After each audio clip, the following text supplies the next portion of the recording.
بسم الله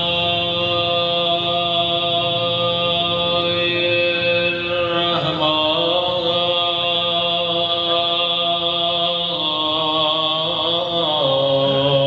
الرحيم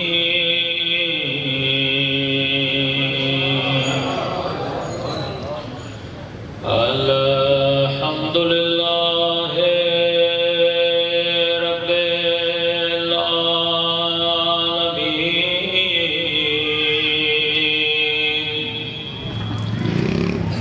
الحمد لله كما هو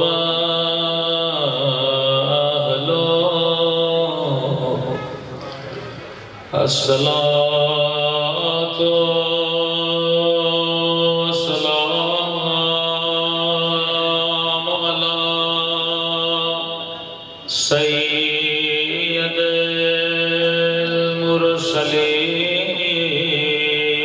المرسلين وخاتم النبيين أبي القاسم محمد صلى الله عليه وعلى آله الطيبين الطاهرين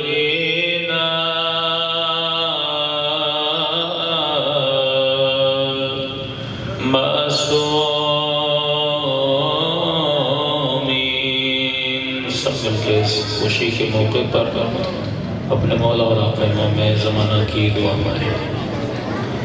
اللہم کل ولیک حجت ابن الحسن صلواتک علیہ وعلی آبائه فی هذه الساعة وفي كل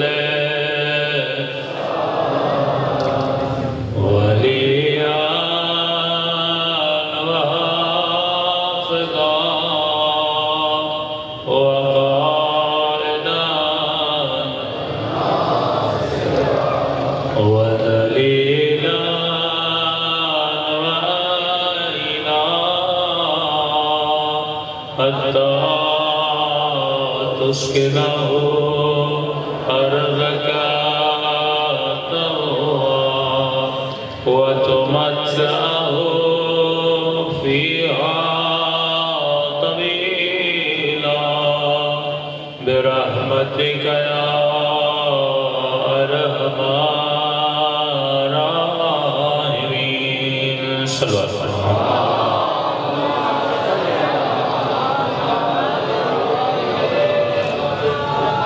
بسم اللہ الرحمن الرحیم رب اشرح لی صدری ویسر لی امری واحلل عقدۃ من لسانی یفقهوا قولی اما بعد فقد قال سبحانہ وتعالی فی محکم کتابہ المجید وفرقانہ الحمید وقوله الحق وهو اصدق الصادقین۔ بسم اللہ الرحمن الرحیم اللہ ولی الذین آمنوا یخرجکم من الظلمات الی النور۔ صلوات پر محمد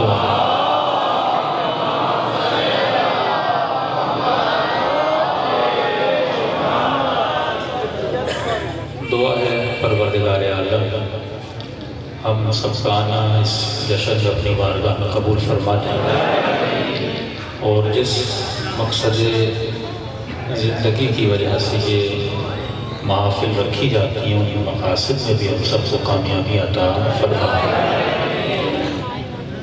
فرمایا ہمارے شیعوں کی نشانی یہی ہے کہ یہ ہماری خوشیوں میں خوش ہوتے ہیں اور ہمارے غموں میں غمگین ہوتے ہیں، لیکن اس بات کو لوگ سمجھ نہیں پاتے ہیں۔ اکثر سوال کرتے ہیں کہ ان کی تو مجلسیں ختم ہی نہیں ہوتی. کبھی مجالس غم مناتے ہیں تو کبھی محافل ولادت مناتے ہیں. تو کچھ ایسی چیزیں ہیں جس کو دوسرے محسوس نہیں کرتے ہیں، اس کو صرف آپ لوگ محسوس کرتے ہیں. کہ کئی ایسی خوشیاں ہوتی ہیں جس کو وہی محسوس کر سکتا ہے جس کے نزدیک وہ خوشی ہو. تو اکثر یہ سوال ہوتا ہے کہ شیعوں کو کوئی اور کام نہیں، جب دیکھو یا مجلسوں میں یا محفلوں میں یا جلوسوں میں، اور تھوڑا بہت ان کو ٹائم مل بھی جاتا ہے گھومنے پھرنے کا تو یہ کہیں اور نہیں جاتے. کبھی کربلا جاتے ہیں، یعنی ان کا گھومنا بھی اہل بیت کے ساتھ ہے. نیا گھر لیتے ہیں تو پھر بھی کہتے ہیں آ جاؤ حدیث قصہ کروانی ہے، اور اگر کوئی مر جاتا ہے تو کہتے ہیں آ جاؤ مجلس ترحیم کروانی ہے. تو میں نے ایک جملہ کہا تھا کہ دشمن یہ سوچ کے مار رہا تھا کہ اگر میں اہل بیت کے چاہنے والے کو مار دوں گا تو ایک بندہ علی علی کرنے والا کم ہو جائے گا، ایک بندہ ذکر علی کرنے والا کم ہو جائے گا. تو یہی تو ہدف ہوتا ہے نا کہ اس بندے کو مار دو تاکہ اہل بیت کا ذکر نہ ہو. لیکن اسے یہ پتہ نہیں تھا یہ مرنے کے بعد بھی 3-4 مجلسیں کروا کے جاتا ہے. یعنی یہ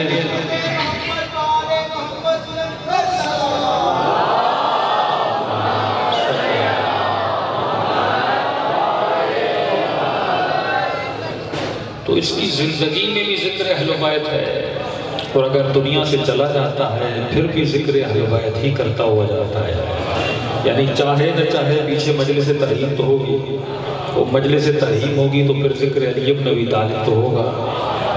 لیکن دنیا کو آج تک سمجھ نہیں آیا ان کو ملتا کیا ہے.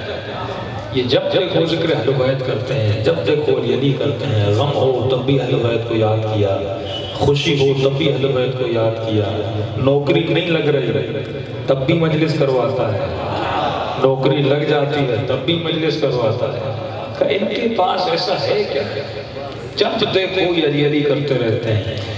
تو شاعر نے ایسے لوگوں کا بہت اچھا جواب دیا، کہا کیا بتاؤں تجھے ہے کدھر زندگی، کیا بتاؤں تجھے ہے کدھر زندگی، ہے علی جس طرف ہے ادھر زندگی.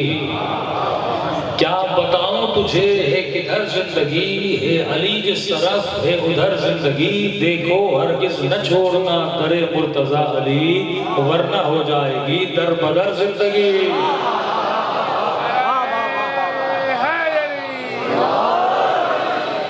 اگر تو نے اس در کو چھوڑ دیا تو پھر در بدر ہو جاؤ گے. کبھی کسی کے در پہ بھٹکو گے، کبھی کسی کے در پہ. دیکھیں فضیلت بھی وہ ہوتی ہے جو اللہ بیان کرے. ایک تو فضیلت وہ ہے جو بندے بیان کریں، ایک تو فضیلت وہ ہے جو خدا بیان کرے. بندوں کی فضیلتوں میں اتنا وزن نہیں ہوتا کہ ہم نے کہا آئی نما آئی تو خدا نے اتاری، آئے مباہلہ آئی تو اللہ نے اتاری، سورہ کوثر آیا تو خدا نے اتارا، سورہ الدہر آئی تو خدا نے اتاری. لیکن کچھ کریٹیو بندوں کی فضیلتیں ہوتی ہیں. ایک ممبر پر ایک مولوی صاحب گئے.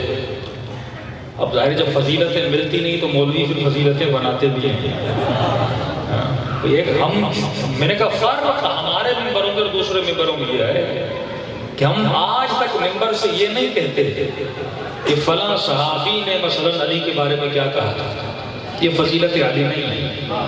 مثلا فلاں صحابی نے سیدہ کے بارے میں کیا کہا تھا، یہ فضیلت سیدہ نہیں ہے. ہم جب بھی ممبر پہ آتے ہیں ہمیشہ کہتے ہیں کہ اللہ نے اور نبی نے علی کے بارے میں کیا کہا تھا.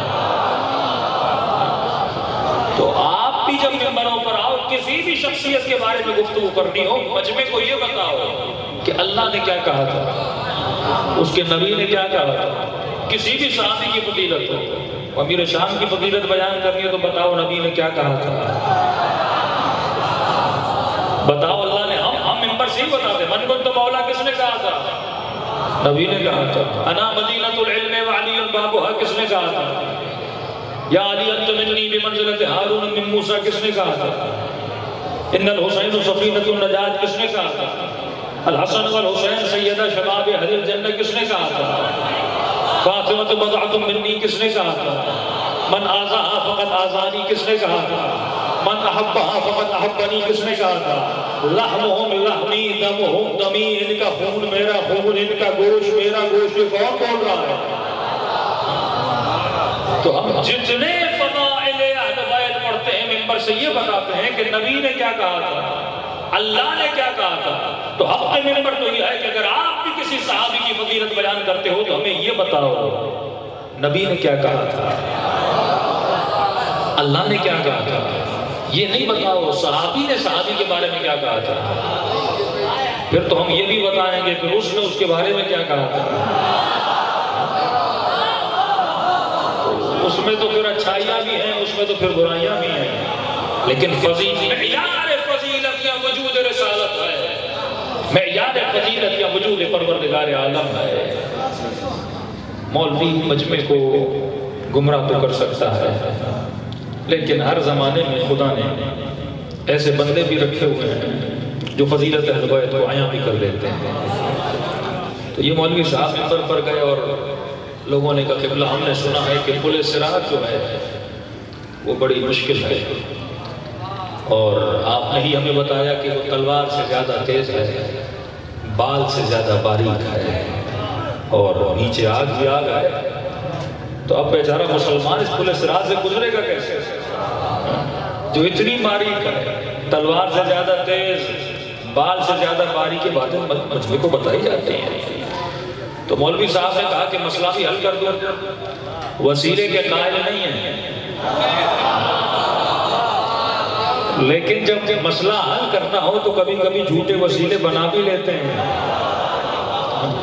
مشہور بات ہے، انہوں نے کہا کہ گھبرانے کی ضرورت نہیں، نبی کی امت میں بڑے بڑے صحابی ہیں، بس ان کے گزرنے کی دیر ہے، جب وہ گزریں گے تو پل صراط کھل جائے گا۔ تو مجمع نے پوچھا کہ وہ کون سے اکابر صحابہ ہیں جو گزریں گے تو ہمارے لیے راستہ ہموار ہو جائے گا۔ تو انہوں نے کہا کہ جو اکابرین صحابہ جو اول الاولین میں سے ہیں، جب پہلے گزریں گے تو تھوڑا سا راستہ کھلے گا، جب دوسرے گزریں گے تو راستہ اور تھوڑا کھلے گا، جب تیسرے جناب گزریں گے تو راستہ اور تھوڑا ہو جائے گا، اور جب چوتھے امیر المومنین گزریں گے علی بن ابی طالب تو جو بچی کسر ہوگی وہ راستہ پورا کھل جائے گا۔ تو مجمع میں پٹھان تھا، سادے لوگوں نے تو سن لیا اور سبحان اللہ بھی کہا، وہاں بھی کہا، قبلہ ماشاءاللہ ہے، جب چار اکابر گزر جائیں گے تو راستہ پورا کھل جائے گا۔ تو اس نے پٹھان نے کہا قبلہ صاحب اتنی دیر انتظار کیوں کریں؟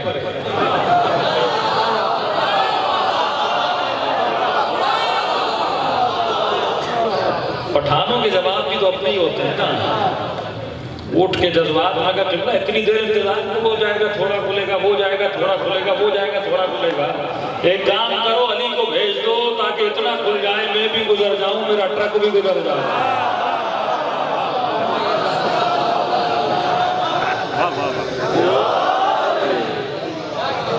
تو اللہ نے انسان کو طاقت سے نوازا ہے، جس کا نام ہے لوچک، جس کا نام ہے عقل، کہ خود منبروں پر آ کر انسان یہ پڑھے۔ بھائی علم سب سے زیادہ کس کے پاس تھا؟ علی کے پاس تھا۔ شجاعت سب سے زیادہ کس کے پاس تھی؟ علی کے پاس تھی۔ حسب میں نسب میں سب سے زیادہ محترم کون تھا؟ علی ابن ابی طالب تھے۔ اچھا سب کا نام آتا ہے آپ کہتے ہو رضی اللہ عنہ، جب علی کا نام آتا ہے تو کہتے ہو کرم اللہ وجہہ، کیوں؟ ہم نہیں کہہ رہے، خود اپنی مجالس میں محافل میں ہر صحابی کے نام کے آگے رضی اللہ عنہ لگاتے ہیں، لیکن جب علی مرتضیٰ کا نام آتا ہے تو کیا کہتے ہیں؟ کرم اللہ وجہہ۔ کہ کیوں علی رضی اللہ نہیں ہے یا دوسرے کرم اللہ نہیں ہیں؟ کہ نہیں، علی رضی اللہ بھی ہیں لیکن علی صاحب میں کرم اللہ بھی ہیں، دوسرے رضی اللہ تو ہیں پر کرم اللہ نہیں ہے۔ کہا کیوں؟ کہ سب کے ماتھوں نے بتوں کو سجدہ کیا تھا، علی نے کسی بت کو سجدہ نہیں کیا۔ حسب میں بہتر، نسب میں بہتر، کہ اتنا علم تھا کہ اصحاب کرام علی سے مشورے لیتے تھے، خود ہی مانتے ہیں. جناب ابوبکر مشورے لیتے تھے، جناب عمر مشورے لیتے تھے. اس کا مطلب علم میں بھی زیادہ، حلم میں بھی زیادہ، تقوی میں بھی زیادہ، میدان شجاعت میں ٹوٹی ہوئی تلوار سے مقابلے کرنے میں بھی زیادہ، شب ہجرت موت کے بستر پہ سونے میں بھی سب سے آگے آگے. اور اب اسی مفتی سے پوچھو افضل کون ہے؟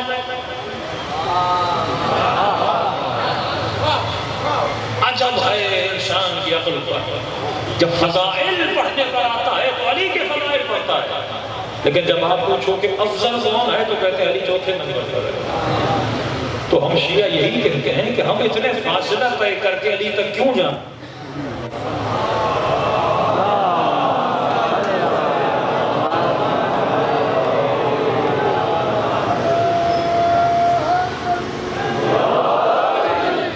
بار دیگر صلوات پڑھے محمد و آلہ.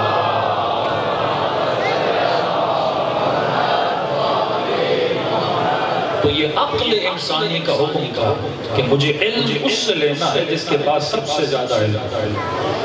اب میں شاگرد کے پاس جاؤں پھر استاد کے پاس جاؤں.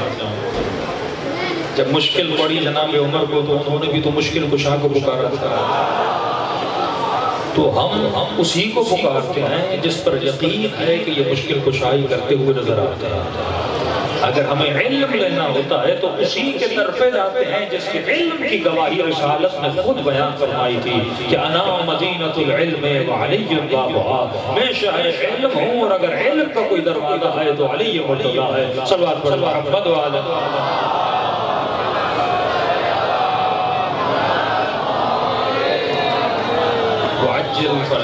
تو وجود اہل بیت انسان کو نورانیت عطا کرنے کے کہ فرمایا اللہ ولی الذین آمنوا یخرجہم من الظلمات الی النور.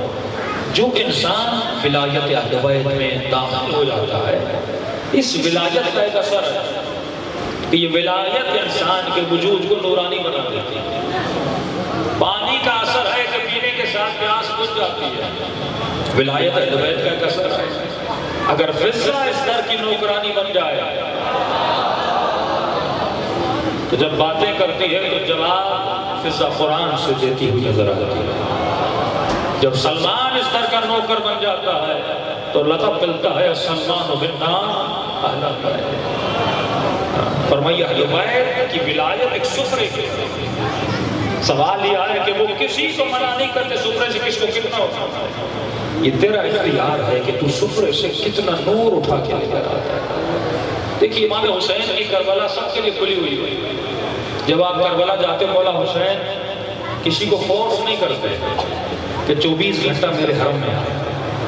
وہ آپ کا اختیار ہے کہ تہجد جا کے حسین کے حرم میں پڑھتے ہو کہ نہیں، 5 وقت کی نماز آقا حسین کے حرم میں جاتے ہو کہ نہیں، دعائے کمیل حرم میں پڑھتے ہو کہ نہیں. فرمائیے وجود کھڑا ہے. سورہ جمعہ کا جملہ ہے وَإِذَا رَأَوْا تِجَارَةً أَوْ لَهْوًا انفضوا إِلَيْكَ وَتَرَكُوكَ قَائِمًا. یہ انسان جب دنیا کے تجارت میں مشغول ہو جاتا ہے لیکن اس کا امام کھڑا رہتا ہے، اسے بلا رہا ہوتا ہے. یہ نہیں کہ امام زمانہ کسی کمرے میں بیٹھے، نہیں، آج بھی امام زمانہ کھڑے ہیں کہ وہ انتظار میں کون آتا ہے میرے ہاتھ کو تھام لیتا ہے. لیکن یہ انسان غافل اپنی دنیا کے کاموں میں اتنا مشغول ہوتا ہے کہ بھول جاتا ہے کوئی ولی خدا کھڑا ہوا. وہ تمہارے وجود کو نور دینا چاہتے تھے. کیسے نور دینا چاہتے تھے؟ میں اپنی ہر مجلس میں اس مہینے میں ذکر کر چکا جو نور اہل بیت دینا چاہتے وہ نور عقل ہے، وہ نور فہم ہے. کہ انسان جب تو دنیا کے تلاطم میں جاتا ہے کیا فرمائے ان الحسین مصباح الہدی و سفینۃ النجاۃ. حسین مصباح ہدی ہے، ایک ایسی روشنی جو تمہیں ہدایت کی طرف لے کر جاتی ہے. وہ سفینۃ النجاۃ یعنی یہ نور بھی ہے کشتی بھی. ایک مرتبہ آپ کو دور سے ایک بلب جلتا ہوا نظر آتا ہے. مثلا جام شورو کی پل پہ کھڑے ہو، بیچ میں پانی، اس طرف حیدرآباد. اب تمہیں دریا کو کراس کرنا ہے لیکن تجھے نہیں پتا کہ حیدرآباد کہاں ہے، لیکن سامنے سے ایک بلب چل رہا ہے جس کی روشنی سے تمہیں راستے کا پتہ چل رہا ہے کہ مجھے اس سمت میں جانا ہے اور وہاں پہ حیدرآباد ہے، لیکن میں اس پانی سے کیسے گزروں. فرمایا حسین وہ چراغ بھی ہے اور کشتی بھی ہے. اہل بیت کا وجود صرف یہ نہیں کہ تجھے بتائے جنت میں جانا ہے، نہیں، وہ تمہارے ہاتھ کو بھی پکڑتے ہیں اور جنت کے اندر لے کر بھی جاتے ہیں. یہ مصباح بھی ہیں، اس کا مطلب نور بھی ہے، ایک روشنی بھی ہے جو تجھے راستہ دکھلاتے ہیں. اس کے ساتھ ساتھ یہ کشتی بھی ہیں جو تجھے نوح کی طرح سوار کرواتے ہیں. اب اس کشتی میں جو سوار ہو جائے وہ نجات یافتہ ہو جاتا ہے. لیکن سوال یہ ہے کشتی میں سوار ہونے کے لیے وہ چاہت میرے اندر ہونی چاہیے، وہ صلاحیت میرے اندر ہونی چاہیے، وہ آگ میرے اندر ہونی چاہیے، وہ تڑپ میرے اندر ہونی چاہیے کہ مجھے اس کشتی پر کیا کرنا ہے، سوار کرنا ہے. اب اہل بیت کرتے کیا؟ فرمایا اہل بیت انسان کی عقول کو، انسان کی عقل کو بلندی پر لے کر. ایک ہی باپ کے 4 بیٹے ہیں لیکن چاروں پروفیسر نہیں بنتے، چاروں ڈاکٹر نہیں بنتے. ایک اپنے ہی اعمال سے پٹے والا بن جاتا ہے، کہیں کا چپڑاسی بن جاتا ہے، ایک اپنی محنت سے ڈاکٹر بنتا ہے، ایک اپنی محنت سے پروفیسر بنتا ہے. اسی طرح استاد ہے علی بن ابی طالب، مسجد کوفہ میں شاگرد بہت ہیں لیکن ہر بندہ مالک اشتر نہیں بن رہا، ہر بندہ محسن تمار نہیں بن رہا. بالکل اسی طرح سیدہ کی محفل میں ہر بندہ آتا ہے، نیاز تو سب کو ملے گی. میرا مشہور جملہ جا چاول کا دانہ و آدمی کا آنا. اب مجھے نہیں پتا چاول کے دانے ہیں کہ نہیں ہیں، چاول کے دانے پہ لوگ جمع ہو جاتے ہیں. یہ دیکھ کے چاول تو سب کو ملیں گے لیکن اس محفل سے مالک کون بن کے جاتا ہے،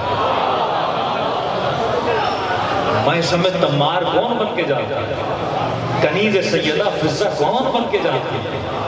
فرما اصل انسان کی زندگی کا ہدف یہ ہدف ہے. واللہ جب سوچو گے تو تجھے پتا چلے گا کہ اہل بیت ہمیں کیا عطا کرنا چاہتے ہیں. ایک ہی طاقت انسان کے پاس ہے جس کی وجہ سے انسان کہتا ہے، جس کا نام ہے طاقت عقل. کیونکہ آپ نے اگر علی کو امام مانا تو اپنی عقل سے علی کو امام مانا، ورنہ اگر عقل کو ہٹا دو تو ہمارا مذہب بھی وہی ہوتا. مثلا پہلے یہاں ہندو تھے پھر لوگ مسلمان بنے، تو 2 ہی طریقے کے لوگ مسلمان بنتے ہیں، تلوار کے زور پہ یا عقل کے زور پہ. تلوار کے زور پہ جو مسلمان بنتا ہے وہ پھر پلٹ کے واپس بھی جا سکتا ہے جیسے پچھلے گئے تھے. بھائی ایک بندہ لعنت میں مسلمان بنتا ہے. تم کے بہت بڑے عالم دین 11ویں امام کے زمانے میں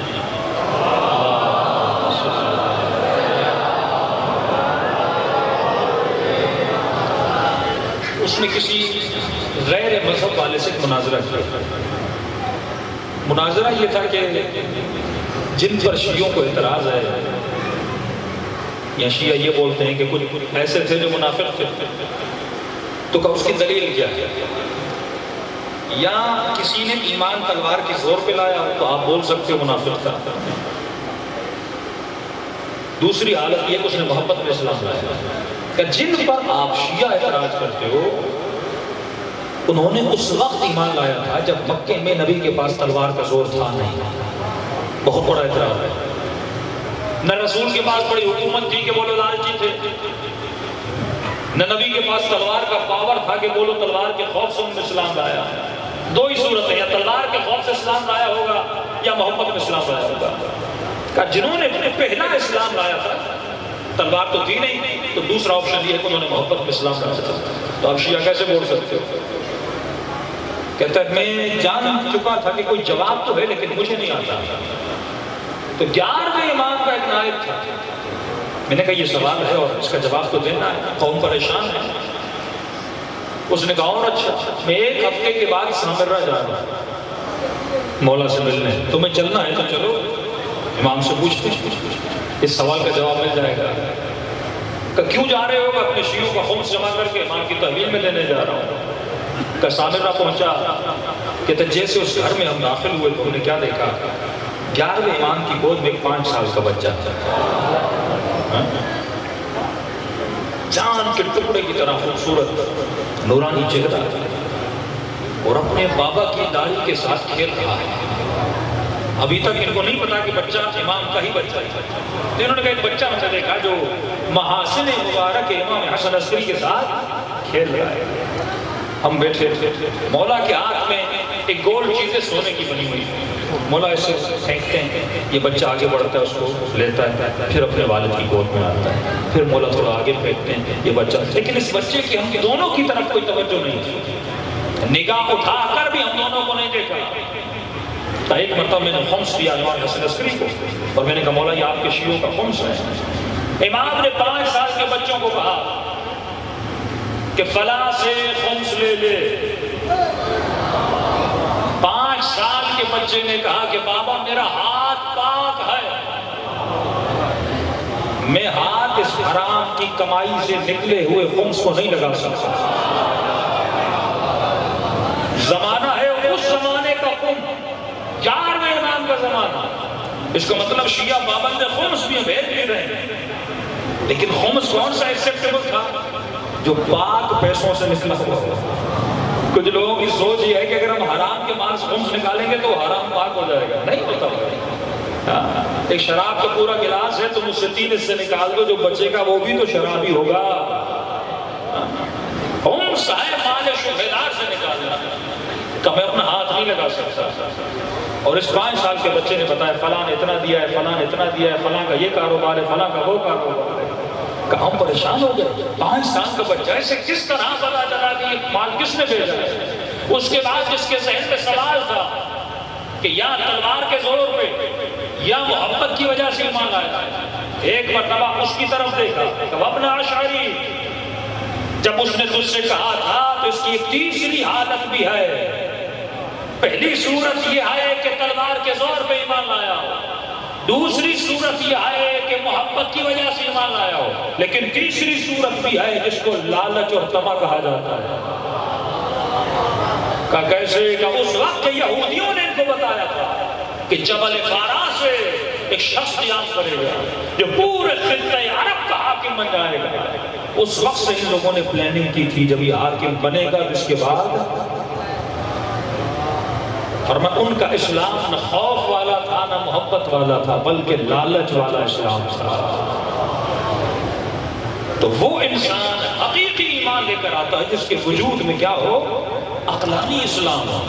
آج اگر آپ نے سیدہ کو سیدۃ النساء العالمین مانا، کیوں مانا؟ بی بی کی عمر ہے 18 برس، 18 سال، لیکن عالمہ غیر معلمہ ہے۔ تفسیر قرآن بی بی کی موجود ہے جو بی بی نے لکھی ہے، فضائل سیدہ موجود ہے جو آپ پڑھیں گے پریشان ہو جائیں گے کہ والد جب بیٹی سے ملنے آتا ہے تو بیٹی کے احترام میں خود باپ کھڑا ہو جاتا ہے۔ 18 برس میں کسی خاتون کی اتنی فضیلت آپ نے دیکھی جتنی سیدہ کی ہے۔ اگر آپ نے مولا علی کو مانا تو کیوں ماننا؟ مکتب تشیع میں اگر 7 سال کا بچہ بھی امام بن جاتا ہے تو اس سے شیعہ جا کے سوال کرتے تھے اگر امام ہو تو مجھے یہ بتاؤ کہ میرا نام کیا ہے، اگر امام ہو تو مجھے میرے نسلوں کو بتا دو۔ فرمائیے دنیا اتنی پریشان تھی کہ امام کے بعد شکایت کرنے آئی، مولا اے کاش دنیا میں ایک زبان ہوتی کہ مثلا سارے سندھی بولتے، سارے اردو بولتے، سارے انگلش بولتے تو مسائل ہی حل ہو جاتے، ایک دوسرے کی زبانیں ہمیں سمجھ۔ امام نے فرمایا زبانوں کی کثرت میں ہونا یہ اعجاز امامت کی دلیل ہے۔ بولا وہ کیسے کہ دنیا میں کتنی زبانیں، اگر آپ بولو دنیا میں 200 زبانیں یا 150 زبانیں، امام نے فرمایا کہ نارمل انسان اگر زبانوں کو سیکھنا بھی چاہے کتنی زبانیں سیکھے گا؟ آپ اردو سیکھ لو گے، سندھی سیکھ لو گے، انگلش سیکھ لو گے، فرینچ سیکھ لو گے، اٹالین سیکھ لو گے، سوہیلی سیکھ لو گے، پتہ نہیں کتنی زبانیں سیکھو گے۔ بہت زیادہ انسان انٹیلیجنٹ ہوگا، انسان زندگی میں 15 زبانیں سیکھ لے گا، 20 زبانیں سیکھ لے گا۔ اس کی زندگی اتنی نہیں کہ دنیا کی پوری زبانیں سیکھ سکے۔ فرمایا زبانوں کی کثرت اعجاز امامت کی دلیل ہے۔ کہ مولا وہ کیسے؟ کہ کل اگر کوئی جھوٹا امام بن کے آ جائے تو اپنی زبان میں جا کر سوال کرتا، اگر جواب دے تو سمجھنا حق والا امام ہے، اگر جواب نہ دے تو سمجھنا جھوٹا امام ہے۔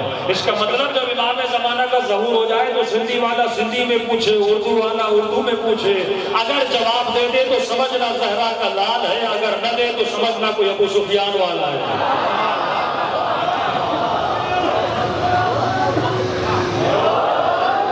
یہ اعجاز ہے۔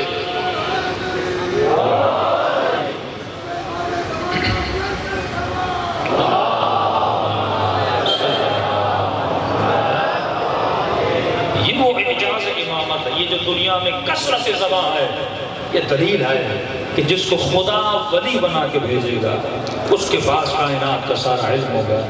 مجھے نہیں پتا کتنے لوگوں کے امام زمانہ کی زیارت ہوئی، جن کو ہوئی آپ ان سے پوچھیے. یہ نہیں کہ مولا سے عربی میں بات کر رہے ہیں، مولا سے اپنی زبان میں بات کر رہے تھے. ایران سے لوگ جب جاتے تھے مولا علی سے تو فارسی میں باتیں کرتے تھے. تب ملتا ہے کافی اصحاب ایسے تھے جو سمجھتے نہیں تھے کہ علی کو ان کی زبان آتی کیسے ہے. جنوں سے باتیں کرتے تھے ان کی زبان میں، انسانوں سے باتیں کرتے تھے ہر انسان سے اس کی زبان میں، کیونکہ اس کا وجود اعجاز ہے. اب سوال یہ ہے کہ اہل بیت کے قریب اگر میں جانا چاہتا ہوں، دیکھیے ایک مرتبہ یہ مجلس سے آپ آتے ہو اور سننے کے بعد بولتے ہو مزہ آ گیا، اور 3 دن گزر جاتے ہیں یہ مزہ بھی ختم ہو جاتا ہے. مجلس سے مزے کے لیے نہیں ہے. 1 گھنٹے کا مزہ لو، بالکل ایسے ایک رات کو ایک ڈرامہ دیکھو مزہ آئے گا، ایک فلم دیکھو مزہ آئے گا، اس کے بعد کیا فلم گئی ختم ہو گئی. ٹیمپریری مزوں کے پیچھے مت بھاگو. اصل مزہ وہ ہے کہ جب اہل بیت کی ولایت تیرے وجود میں آئے 24 گھنٹہ بندہ مزے میں رہے.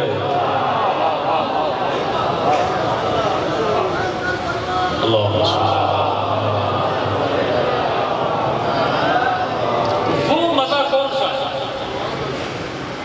جو سگریٹ میں بھی نہیں، جو چرس میں بھی نہیں، جو بھنگ میں بھی نہیں. ایسا مزہ، کیونکہ دنیا کا ہر مزہ آتا ہے اور اتر جاتا ہے. یہ پاگل لوگ ہیں جو ٹینشن دور کرنے کے لیے نشہ کرتے ہیں. وہ ٹینشن دور نہیں ہوتا، دماغ دور ہو جاتا ہے. جیسے نشہ چھوٹا سارے ٹینشن وہیں کے وہیں کھڑے ہیں. لیکن اصل مزہ تو وہ ہے بندہ ٹینشن میں بھی ہو پر ٹینشن ہی نہ ہو. وہ مزہ حضرت مجھے دینا چاہتا ہے. اس کو انگلش میں کہتے ہیں پیس آف مائنڈ، ذہنی سکون،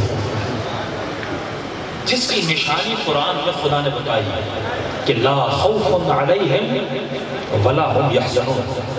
اس منزل پر تجھے علی لانا چاہتا ہے، اس منزل پر آپ کو سیدہ لانا چاہتا ہے، اس منزل پر رسول خدا کو لانا چاہتے ہیں.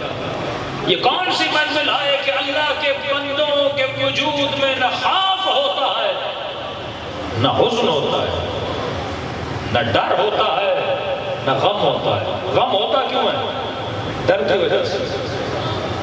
یہ ڈر ہے جو میرے وجود میں غم پیدا کرتا ہے. اگر ڈر نہ ہو تو کوئی غم نہیں. مولا علی کی تلوار ٹوٹ جاتی ہے، ڈر کوئی نہیں. فرمایا کہ جنگ میں مولا علی کسی ظالم کے مقابلے میں تھے، لڑتے لڑتے مولا نے ایک بار کیا اس کی تلوار گر گئی. علی نے کہا اٹھا، دوبارہ اٹھائی اس کو، پھر لڑا، پھر مولا نے ایسا وار کیا اس کی تلوار ٹوٹ کے زمین پر گر گئی. اب اس نے کہا میری خیر نہیں، اب ظاہر نہتہ ہو گیا، آپ میں ہتھیار نہیں ہے، اب علی آئیں گے مجھ پہ وار کریں گے. تو جس طرح عامر بن عاص ہوشیار تھا، علی کو جانتا تھا. میں کبھی کبھی بہت سوچتا ہوں ایک بندہ موت اس کے اوپر اور دوڑ رہا، اس کو یہ خیال کہاں سے آیا کپڑے اتار. کبھی آپ نے سوچا یعنی ایک بندے کے پیچھے شیر لگا ہوا اور اسے پتا ہو بھی آئے گا کاٹے گا مر جاؤں گا، اس وقت اس کو خیال آئے کوئی ایسا کام کروں شیر سے بچ کر. اس کا مطلب یہ علی کو جانتا تھا. کیسا بھی تھا پر علی شناس تھا. اسے یقین تھا کہ علی نے زندگی میں کبھی اپنی آنکھوں سے کوئی بے حیائی نہیں کی. اس کا وجود حیا کا وجود ہے. یہ جنگ ہار جائے تو ہار جائے لیکن کبھی اپنی آنکھوں کو گندگی میں نہیں ڈالتا. اس کا مطلب عامر بن عاص کو آئے انما یرید اللہ پر پورا یقین تھا کہ اللہ نے کہا یہ رجس سے دور ہے، یہ نجاست سے دور ہے، دشمن ہے، اور علی کو جانتا تھا. یہ بھی جنگ میں علی کے سامنے ہے. فضائل علی اس نے سنے ہوئے تھے. کہنے لگا کہ یا علی میں نے سنا ہے کہ آپ بڑے سخی ہیں. امام نے فرمایا کہ تو نے وجہ سنا ہے، میں سخی ہوں. کہ اگر اس وقت کچھ مانگوں تو آپ مجھے عطا کریں گے؟ دشمن میدان جنگ میں. امام نے فرمایا مانگ جو کچھ علی سے مانگنا ہے. کہا کہ یا علی اگر اتنے ہی سخی ہو اور خود کو کریم بھی کہتے ہو تو اپنی تلوار مجھے دو. بھئی آپ دیں گے؟ دشمن سامنے ہو، ہتھیار آپ کے ہاتھ میں ہو. اس کا کہنا تھا، علی نے سوچا بھی نہیں، اپنی تلوار اس کے سامنے پھینک. اب جیسے اس نے میرے مولا کی تلوار اٹھائی، اس کے تیور بدلے اور کہنے لگا علی اب مجھ سے تجھے کون بچائے گا. بس یہ کہنا تھا، میرے مولا کے چہرے پہ مسکراہٹ کا. فرمایا تو آج تک یہ سمجھ رہا تھا میں تلوار کے زور پہ لڑ رہا ہوں، وہ اور ہے جو تلوار کے زور پہ لڑتے ہیں، میں اپنے رب کے بھروسے پہ لڑتا ہوں.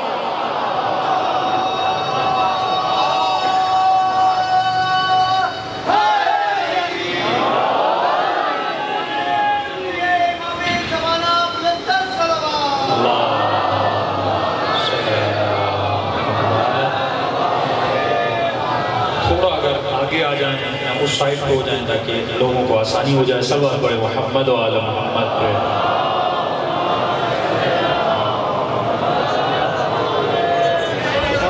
درود کا سہارا لیتے ہوئے تھوڑا سا قریب آئیں. اور مسجد کے صحن میں جگہ موجود ہے، جو مومنین گیٹ پر کھڑے ہوئے ہیں ان سے گزارش ہے برائے مہربانی صحن میں آ جائیں.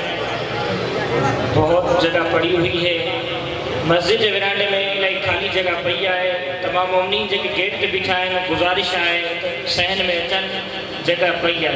درود پڑھو محمد و آل محمد.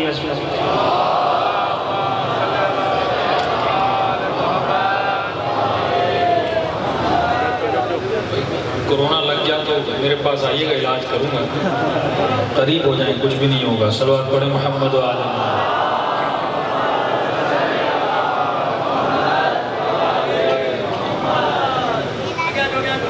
اہل بیت کی محفل ہر بلا کو دور کر دیتی ہے. نعرہ تکبیر، نعرہ تکبیر، نعرہ رسالت، نعرہ رسالت، نعرہ حیدری، حسینیت، یزیدیت. درود پڑھیں محمد و آل محمد کی عظمت پر.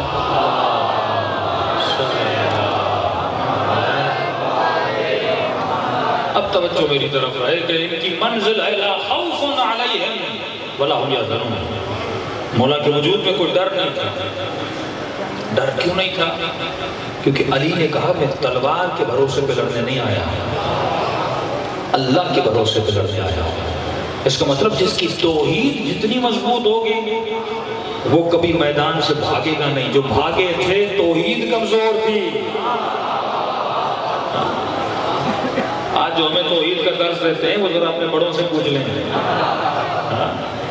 توحید جس کی رب پہ بھروسہ ہو. اور آج بھی عالم اسلام میں امریکہ سے کون ڈر رہا ہے؟ یہ جو توحید کا درس دیتے ہیں نا، ہم پریکٹیکلی توحید کے ماننے والے ہیں. ہم صرف لا الہ الا اللہ پڑھنے والے نہیں ہیں، لا الہ الا اللہ کو ثابت کرنے والے ہیں. آج ہر اسلامی ملک امریکہ سے ڈر رہا ہے. اور جو توحید کے علم بردار ہیں سعودی عرب والے، وہ تو اسے سونے کے ہار پہنا رہے ہیں کہ اگر تو نہیں تو ہم نہیں. لیکن ہم کہتے ہیں اگر خدا نہیں تو ہم نہیں. جس کو رب پہ بھروسہ ہو، ہم نے عمل سے ثابت کیا کہ کتنی بھی بڑی طاقت ہو، وہ اسرائیل کی صورت میں ہو یا امریکہ کی صورت میں ہو، اس کے مقابلے میں کون کھڑا رہتا ہے؟ وہی جس کے وجود میں علوی توحید ہے. ہم نے اسلام اپنایا، لیکن کون سا اسلام؟ علی والا اسلام. تاریخ میں تجھے 3 اسلام ملیں گے: امیر شام والا اسلام، خوارج والا اسلام اور علی والا اسلام. تینوں اسلاموں کے چہرے الگ الگ ہیں. امیر شام کا اسلام کون سا تھا؟ کچھ بھی کرو حکومت بچے. اس کو میں کہوں گا حکومت بچاؤ اسلام. یعنی حکومت کے بچاؤ کے لیے اسلام کو یوز کرو، دین کو یوز کرو. اپنی فکر کو پھیلانے کے لیے حکومت کا استعمال کرو. جو لوگوں نے کیا پاکستان میں ہوا، یہ گلے کٹے 88 سے لے کے کیا ہوا، طالبان بنا، یہ ساری چیزیں ہوئی. یہ کس کا اسلام تھا؟ یہ امیر شام والا اسلام. دوسرا اسلام ہے خوارج والا اسلام. خوارج کے اسلام میں پولیٹکس نہیں ہے.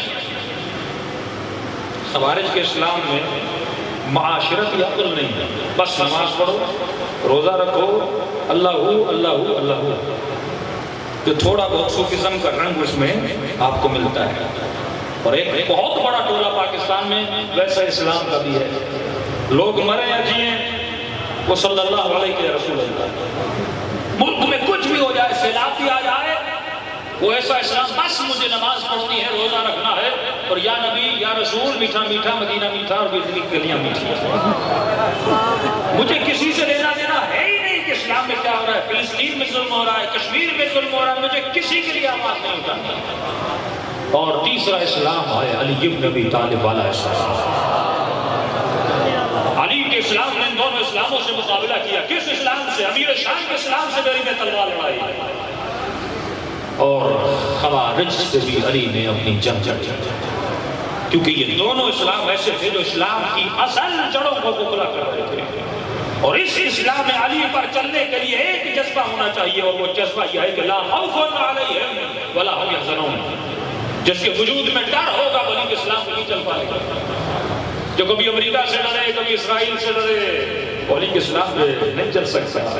جو کبھی مال کے خوف، مال کے کھونے کی وجہ سے ڈرے، جس کے وجود میں یہ خوف ہو کہ بچہ مر جائے گا، جس کے وجود میں یہ خوف ہو کہ میرا گھر گرا دیا جائے گا، یہ علی کے اسلام پہ نہیں چل سکتا. کیونکہ علی کے اسلام کا اگر آئینہ دیکھنا ہے تو کربلا کے میدان میں دیکھو. بچے قربان ہوتے ہیں، مال قربان ہوتا ہے، ناموس قربان ہوتا ہے. ابتدا ہے اسلام علی بن ابی طالب جناب سیدہ کے گھر سے ہوتی ہے. بی بی تجھے ٹرین کر رہی ہے کہ تب تک تو زینبی، فاطمی اور علوی نہیں بن سکتا جب تک تمہارے وجود میں یہ دو جذبے نہ ہوں کہ لا خوف علیہم ولا هم یحزنون. تجھے اپنے وجود سے ڈر نکالنا ہوگا، اور جب ڈر ختم تو غم کیسا؟ غم پھر رہتا ہی نہیں. یہ ڈر ہے جو میرے وجود میں غم کو کریٹ کرتا ہے. مثلا بیٹا بیمار نہ ہو جائے، ڈر ہے. ہاں، نوکری چلی نہ جائے، ڈر ہے.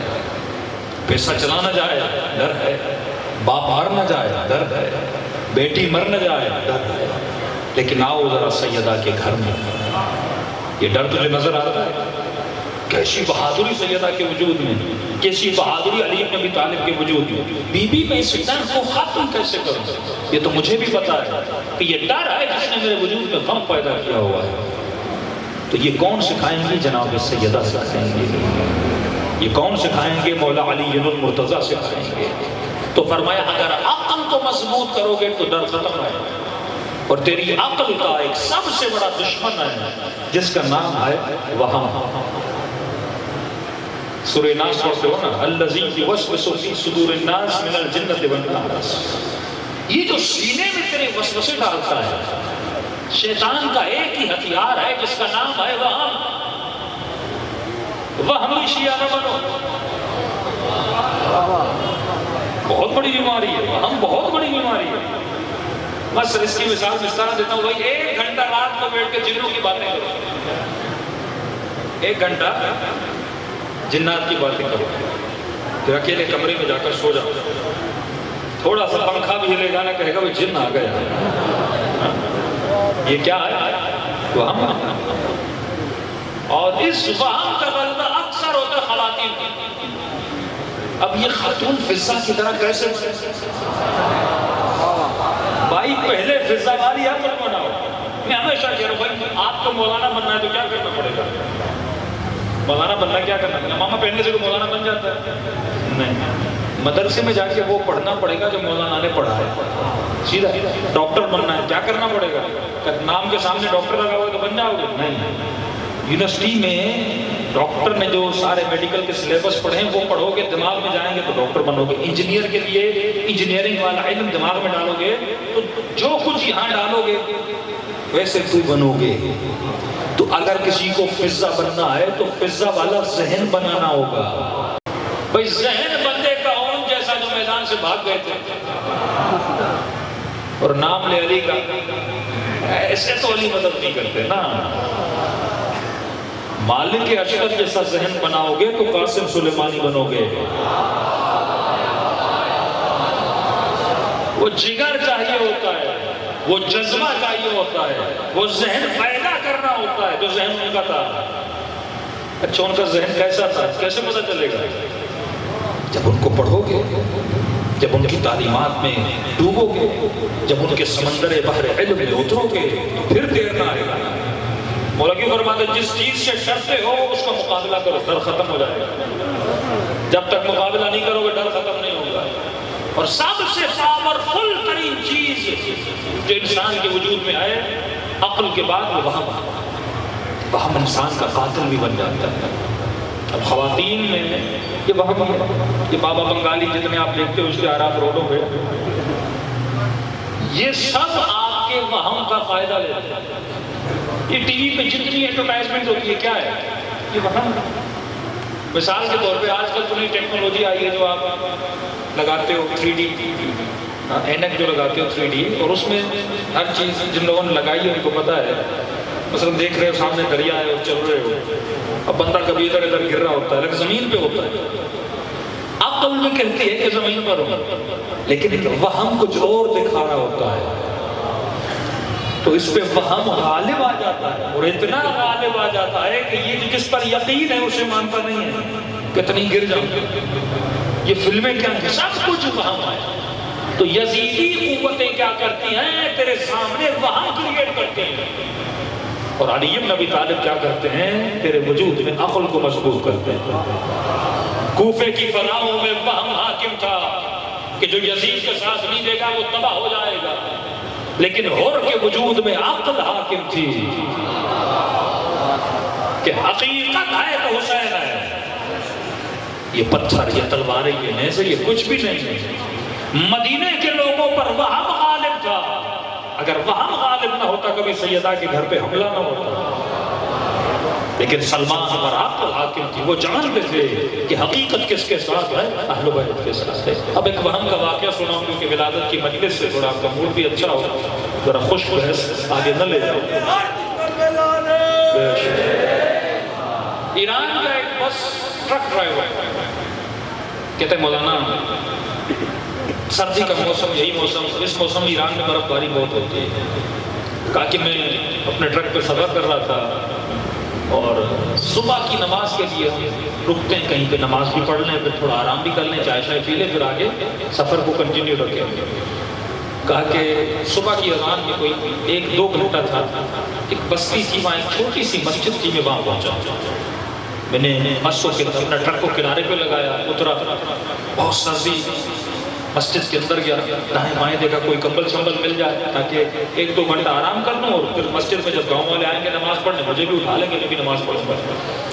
میں نے دیکھا پوری مسجد خالی ہے ایک بندہ مسجد میں سو رہا ہے کمبل اوپر ڈالی ہوئی ہے اور میں نے کہا چلو اس کو اٹھاتا نہیں ہوں اسی کے کنارے میں جا کے تھوڑی سی کمبل اپنے اوپر ڈال کے میں سو گیا.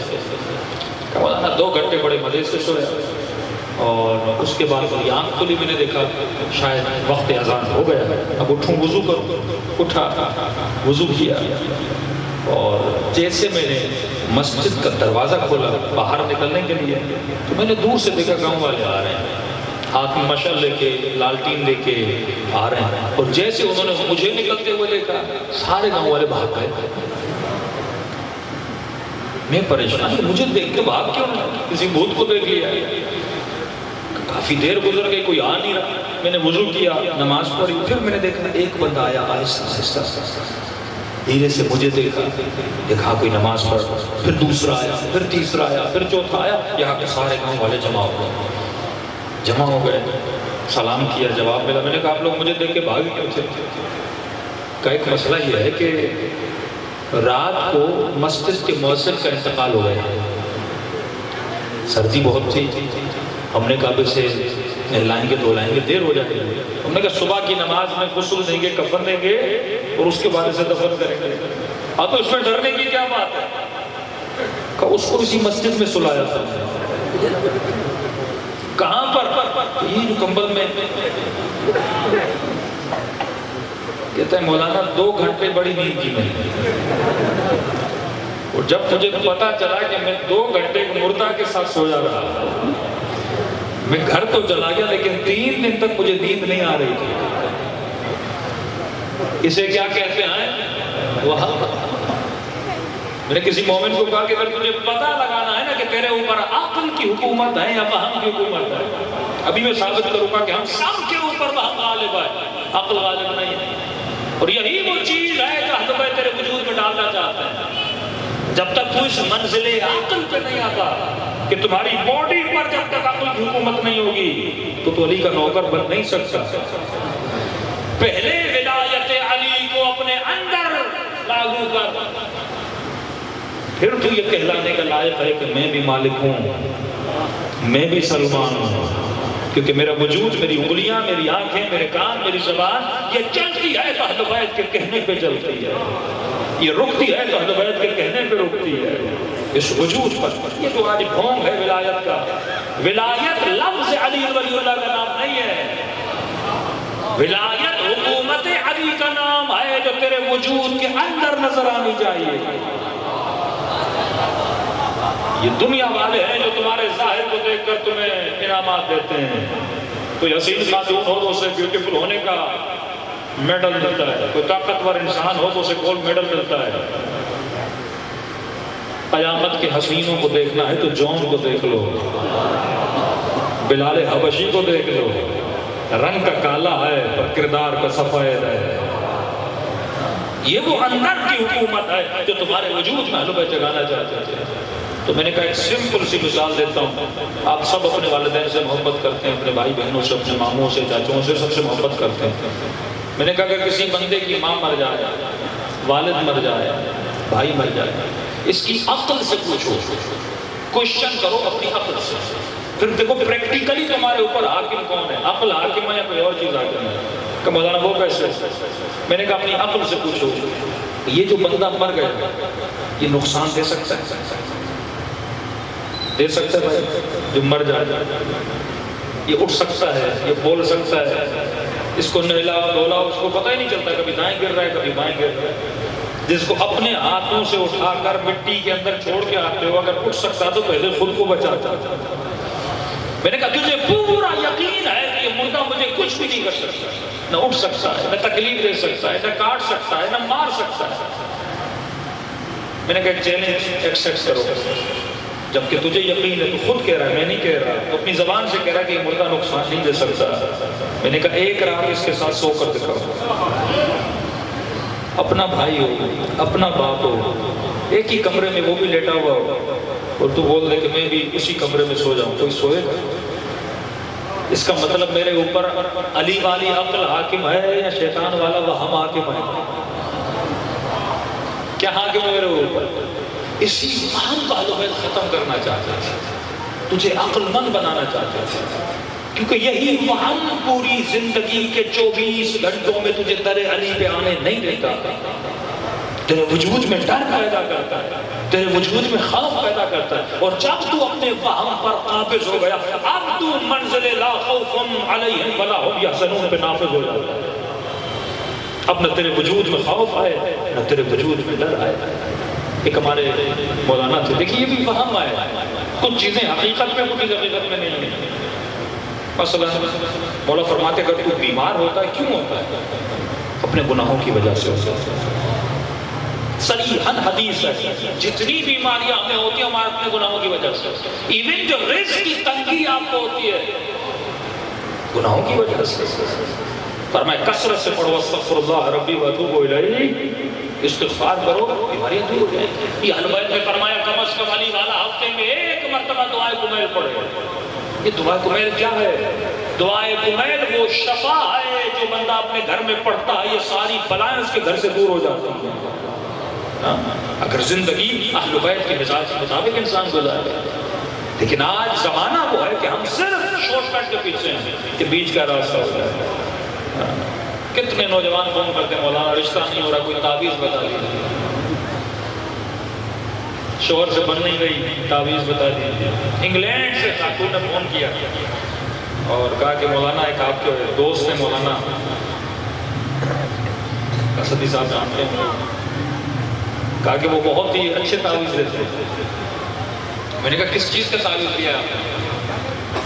کہ مولانا شوہر کے ساتھ بنتی نہیں ہے اور انہوں نے مجھے چینی پر کچھ پڑھ کے دیا ہے اور بس یہ چینی شوہر کو چائے میں ملا کے پلاتی ہوں اور الحمدللہ اچھا برتاؤ ہو گیا. میں نے کہا کتنا دیا آپ نے چینی کا؟ کتنی تھی؟ کوئی مولانا نے کوئی 1 کلو آدھا کلو بھیجی تھی. آپ کا 500 پاؤنڈ میں نے دیے. 500 پاؤنڈ کوئی پاکستانی زمین 1.5 لاکھ روپیہ بنتا ہے. 1 کلو چینی 1.5 لاکھ روپیہ. شوہر اپنا.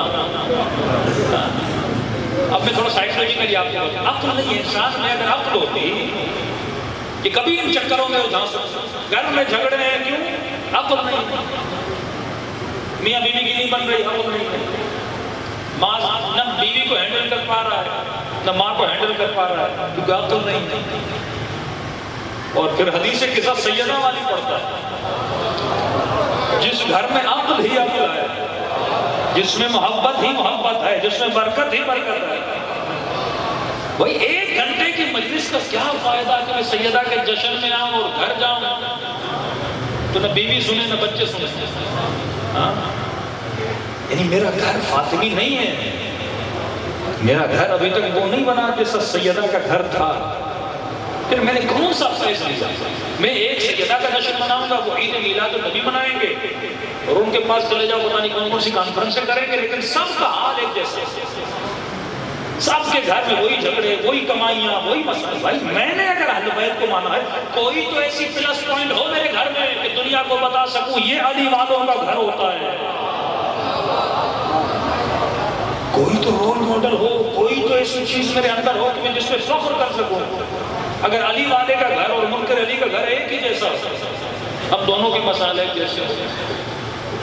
500 پاؤنڈ دیے مولانا. اچھا میں نے کہا یہ بتاؤ. اچھا اب اس کو میں بتا رہا ہوں. میں نے کہا اچھا مولانا نے چینی دی ہوگی؟ کہاں دی. میں نے کہا مولانا نے پوچھا ہوگا کہ آپ کے شوہر کو میٹھا پسند ہے کہ نہیں؟ کہاں پوچھا تھا. اچھا یہ بھی پوچھا ہوگا کہ میٹھے میں کیا پسند ہے؟ کہا یہ بھی پوچھا تھا. میں نے کہا پھر آپ نے کیا بولا؟ میں نے کہا میرے شوہر کو چائے پسند ہے. میں نے کہا چلو ٹھیک ہے. اچھا پھر یہ بھی بولا ہوگا کہ کم از کم دن میں 3-4 بار چائے کے کپ میں چینی ملا کے پلانا. کہاں مولانا جی آپ کو کیسے پتا؟ میں نے کہا سنتی جا. یہ بھی بولا ہوگا کہ چائے میں چینی ملا کے پلانا. میں نے کہا یہ بتاؤ پہلے کتنے کپ پلاتی تھی؟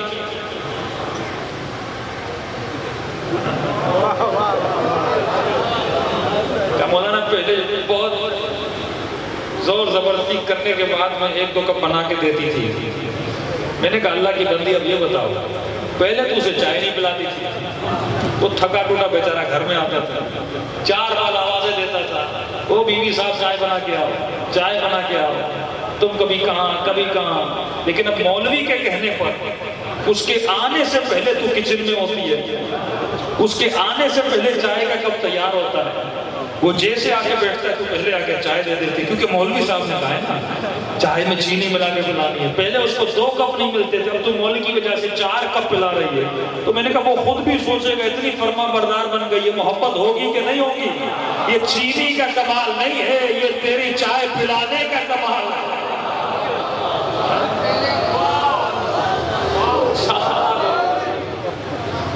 عقل سے کام نہیں لیتے، وہ ہم غالب ہے. اس کو تعویذ کو بھروسہ ہے لیکن سیدہ کے فرامین پہ عمل نہیں کرنا. جتنے بھی باہر کا کیچڑ، جھگڑے، ایکسیڈنٹ ہو گیا، آفس میں لڑائی ہو گئی، تنخواہ، یہ سارے باہر کے ٹینشن جب گھر میں داخل ہو تو دروازے پہ چھوڑ کے داخل ہو جاؤ. اب موڈ آف ہے، اب ٹیکسی والے کا غصہ بیوی پہ اتار رہا ہے، آفس کا غصہ بچے پہ اتار رہا ہے. فرمایا ایسا علی والا نہیں ہوتا. اتنی مصیبتیں علی میدان جنگ میں لڑ کے تھکے ہوئے ٹوٹے ہوئے جاتے تھے، لیکن جب گھر میں داخل ہوتے تھے مولا کے چہرے پہ مسکراہٹ ہوتی تھی. اس کا کیا قصور جو گھر میں بیٹھ کے بھائی لڑائی تم نے کی ہے، غصہ اس پہ اتار رہے ہو. اتنے مرد تھے تو باہر اتار کے آتے کہ جتنا بھی باہر کا کچرا اور کیچڑ باہر چھوڑ کے آؤ اور گھر جاؤ اور صاف ستھرے ہو کر جاؤ. کا مولا سیدہ بیوی کیسی ہونی چاہیے؟ فرمایا بیوی اس گلاب کے کھلے ہوئے پھول کی طرح ہونی چاہیے. کہ وہ کیسے کہ شوہر جیسے گھر میں داخل ہو اس کے چہرے پہ مسکراہٹ ہو، وہ جیسے اس کے چہرے کو دیکھے اس کی ساری تھکاوٹ دور ہونی چاہیے. اب یہاں بچہ باپ سے بات نہیں کرتا کہ شمر جیسا چہرہ بنا کر چہرے خوبصورت بنا. بعض تو لوگ سمجھتے ہیں تقویٰ کی نشانی ہے کہ چہرہ سوجا ہوا ہے. مولا کا فرمان ہے مومن کے چہرے پہ ہمیشہ مسکراہٹ ہوتی ہے. جو بھی بندہ اسے دل کرے اس سے ملوں، اس سے باتیں کروں، پوزیٹیو انرجی دیتا ہے۔ دشمن علی کا چہرہ ہے جس کو دیکھ کے نفرت آتی ہے، وہ تو علی کا چہرہ ہے نا، فرمایا من یمت یرانی، جو مرے گا تو علی کے چہرے کی زیارت کرے گا۔ کسی نے کہا یہ اور بات ہے، کوئی علی کو دیکھنے کے لیے مرتا ہے، کوئی علی کو دیکھ کے ہی مر جائے گا۔ سبحان پڑھے محمد و آل محمد۔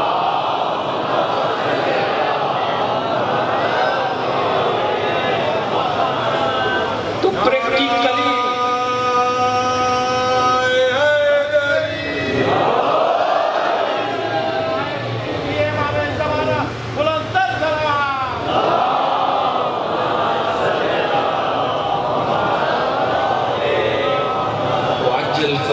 تو گھر میں ایسا بن کہ بیوی محسوس کرے علی والا ہے۔ جب تک یہ تعلیم نہیں ہوگی، اچھا ایک اور المیہ یہ ہے کہ فراغی رہنمائی کا ہم سنتے ہیں۔ دیکھیے انسان کیوں ہے؟ ایک تو عقل ہے، لیکن ایک اور پوائنٹ آپ کو دے رہا ہوں آج۔ انسان کیوں ہے؟ کیونکہ انسان سوال کرتا ہے۔ گدھا کبھی سوال نہیں کرتا۔ 120 کلو کا وزن بھی رکھو، چلا نہیں جا رہا لیکن کہے گا نہیں کچھ، کیونکہ گدھا سوال نہیں کرتا، گھوڑا سوال نہیں کرتا۔ اگر تو بھی سوال نہ کرے تو تجھ میں اور گدھے میں کوئی فرق نہیں۔ قرآن خود کہتا ہے اولئک کالانعام بل ھم اضل۔ اور مولا کا پہلا جملہ سلونی سلونی قبل ان تسألونی، پوچھو جو کچھ تجھے علی سے پوچھنا ہے۔ مطلب ہمت دے رہے ہیں کہ علی سے بھی سوال کر، ہمت دے رہے ہیں کہ نبی سے بھی سوال کر۔ جب تک تو سوال نہیں کرے گا تب تک اپنے انسان ہونے کو محسوس نہیں کرے گا۔ صلوات پڑھے محمد و آل محمد۔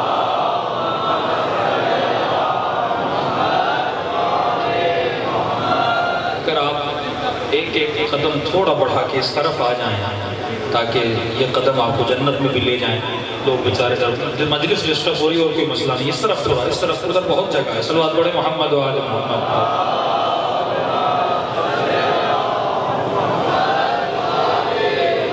پھر بھی آپ تمام مومنوں سے گزارش کرتا ہوں کہ صحن مسجد کے صحن میں جگہ خالی ہے، تھوڑا تھوڑا سا قدم آپ اندر جائیں تاکہ جگہ بہت خالی پڑی ہوئی ہے۔ جو مومنین کھڑے ہوئے ہیں وہ اندر بیٹھ جائیں۔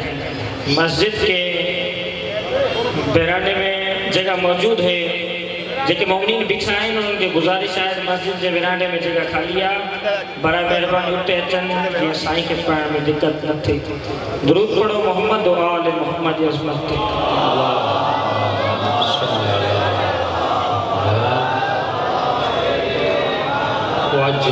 بس 15 سے 20 منٹ اور آپ کے لوں گا۔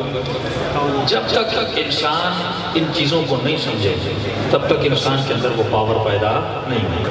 انسان ہے سوال کی وجہ سے۔ بی بی دربار میں جاتی ہیں، کیا کرتی ہیں؟ سوال کرتی ہیں۔ مولا علی منبر پہ جاتے ہیں، کیا کرتے ہیں؟ سوال کرتے ہیں۔ لوگوں کو کس چیز پہ مجبور کرتے ہیں؟ سوال کرنے پر۔ فرمایا اگر وہ خود کو عالم کہتے ہیں سوال کرو، اور اگر علی کا دعویٰ ہے میں باب مدینہ العلم ہوں تو علی سے ہی سوال کرو۔ سوال کرنے سے وہ اپنی حیثیت کو سمجھ پائے گا۔ سوال کرنے سے آج سیدہ کی محفل ہے، سیدہ کی مجلس ہے، سیدہ کی ولادت کا دن ہے۔ وہ بیوی جس کے احترام میں باپ کھڑا ہو جائے، اس بیوی کے وجود سے مجھے کیا ملا کہ علماء نے کہا کہ آج کے دن کو ماں کا دن بناؤ۔ کم از کم ایک چیز اس مجلس سے لے کر جاؤ، جس نے خطا کی ہے آج کی رات اپنی ماں سے معافی مانگے۔ یہ مائیں سیدہ کا روح ہے نا، سیدہ وجود رحمت ہے اور ماں بھی اس رحمت کا ایک حصہ ہے۔ تو یہ مائیں آپ کے گھروں میں موجود ہیں۔ سوال یہ ہے کہ میں سال میں ایک سیدہ کی مجلس کرتا ہوں، لیکن گھر میں 24 گھنٹہ اس رحمت کا حصہ جس کا نام ماں ہے وہ میرے گھر میں موجود ہے۔ میں اس ماں سے کتنا فائدہ لے رہا ہوں؟ کیا میں صبح گھر سے نکلتے وقت ماں سے دعا لیتا ہوں؟ کیا میں رات کو سونے سے پہلے ماں سے دعا لیتا ہوں؟ جس کے سریحن کا اس کے قدموں میں جنت ہے، جنت ہے اس کے قدموں میں، یعنی جنت میرے گھر کے اندر ہے اور میں بھٹک رہا ہوں جنتوں کے پیچھے۔ آج ہر مومن مجلس سے جب جائے ایک پھول، کم سے کم ایک پھول، ایک کیک، ایک گفٹ اپنی ماں کے لیے لے کر جائے۔ اب جب ماں کے دل سے دعا نکلتی، یہ ماں دعا نہیں کرے گی، یہ سمجھو سیدہ دعا کرے گی۔ یہ وہ پوزیٹیو سوشل ایکٹیویٹیز ہیں جن کو مجھے اپنے گھروں میں اپنانا ہے۔ پورا معاشرہ ویلنٹائن ڈے مناتا ہے، اس کی نسبت اہل بیت کی کس مناسبت سے؟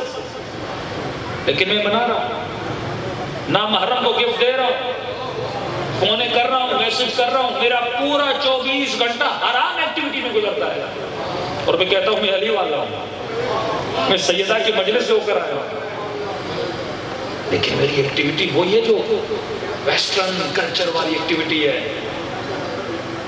میں نیو ایئر اتنی شدت سے مناتا ہوں، پوری رات گھر سے باہر رہتا ہوں، لیکن فرمایا ان راتوں میں سیدہ منتظر رہتی ہیں، انتظار کرتے ہیں اہل بیت۔ انتظار صرف یہ نہیں کہ تو مجلس میں، یہ بھی انتظار ہے کہ یہ اپنے قدموں کو کب جنت کی راہ پہ لے کر جائے گا۔ یہ جنت کی ایکٹیویٹی ہے جب آپ اپنی ماؤں کا احترام کرتے ہو، اپنے والدین کا احترام کرتے ہو۔ تو وہ انسان جو اہل بیت سے کچھ لے، صرف کھانا لینے مت آؤ، صرف 1 گھنٹے کا وقت دینے مت آؤ، یہ دعا کیا کرو کہ سیدہ آپ کی محفل میں آیا ہوں، مجھے اس محفل سے کچھ عطا کر۔ اور زندگی میں نور تبھی آئے گا جب ان نورانی فرامین پر کیا کرو گے؟ عمل کرو گے۔ جب تک عمل نہیں کرو گے زندگی میں کبھی نور نہیں آئے گا۔ صلوات پڑھے محمد و آل محمد۔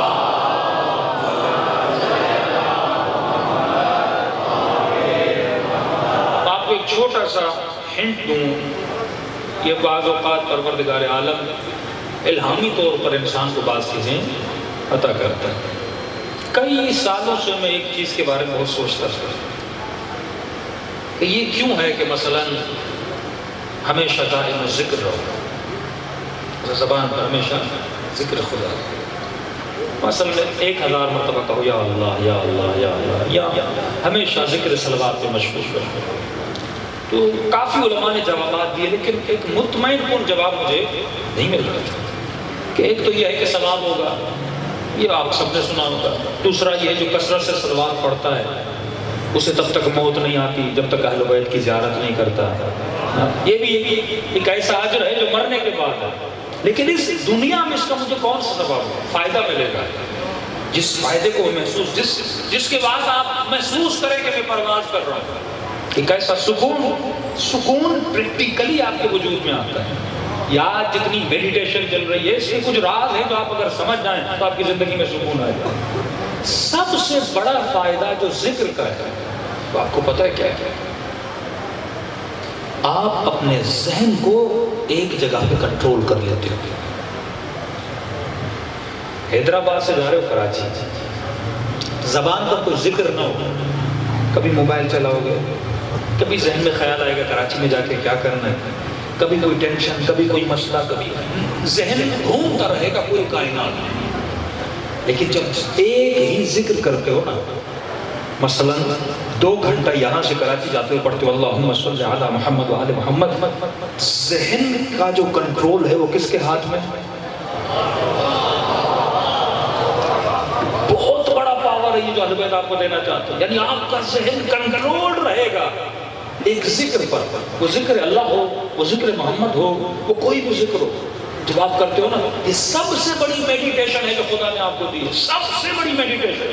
آپ 40 دن اس کو کر کے دیکھیے، یعنی ہمیشہ زبان پر ذکر خدا ہے۔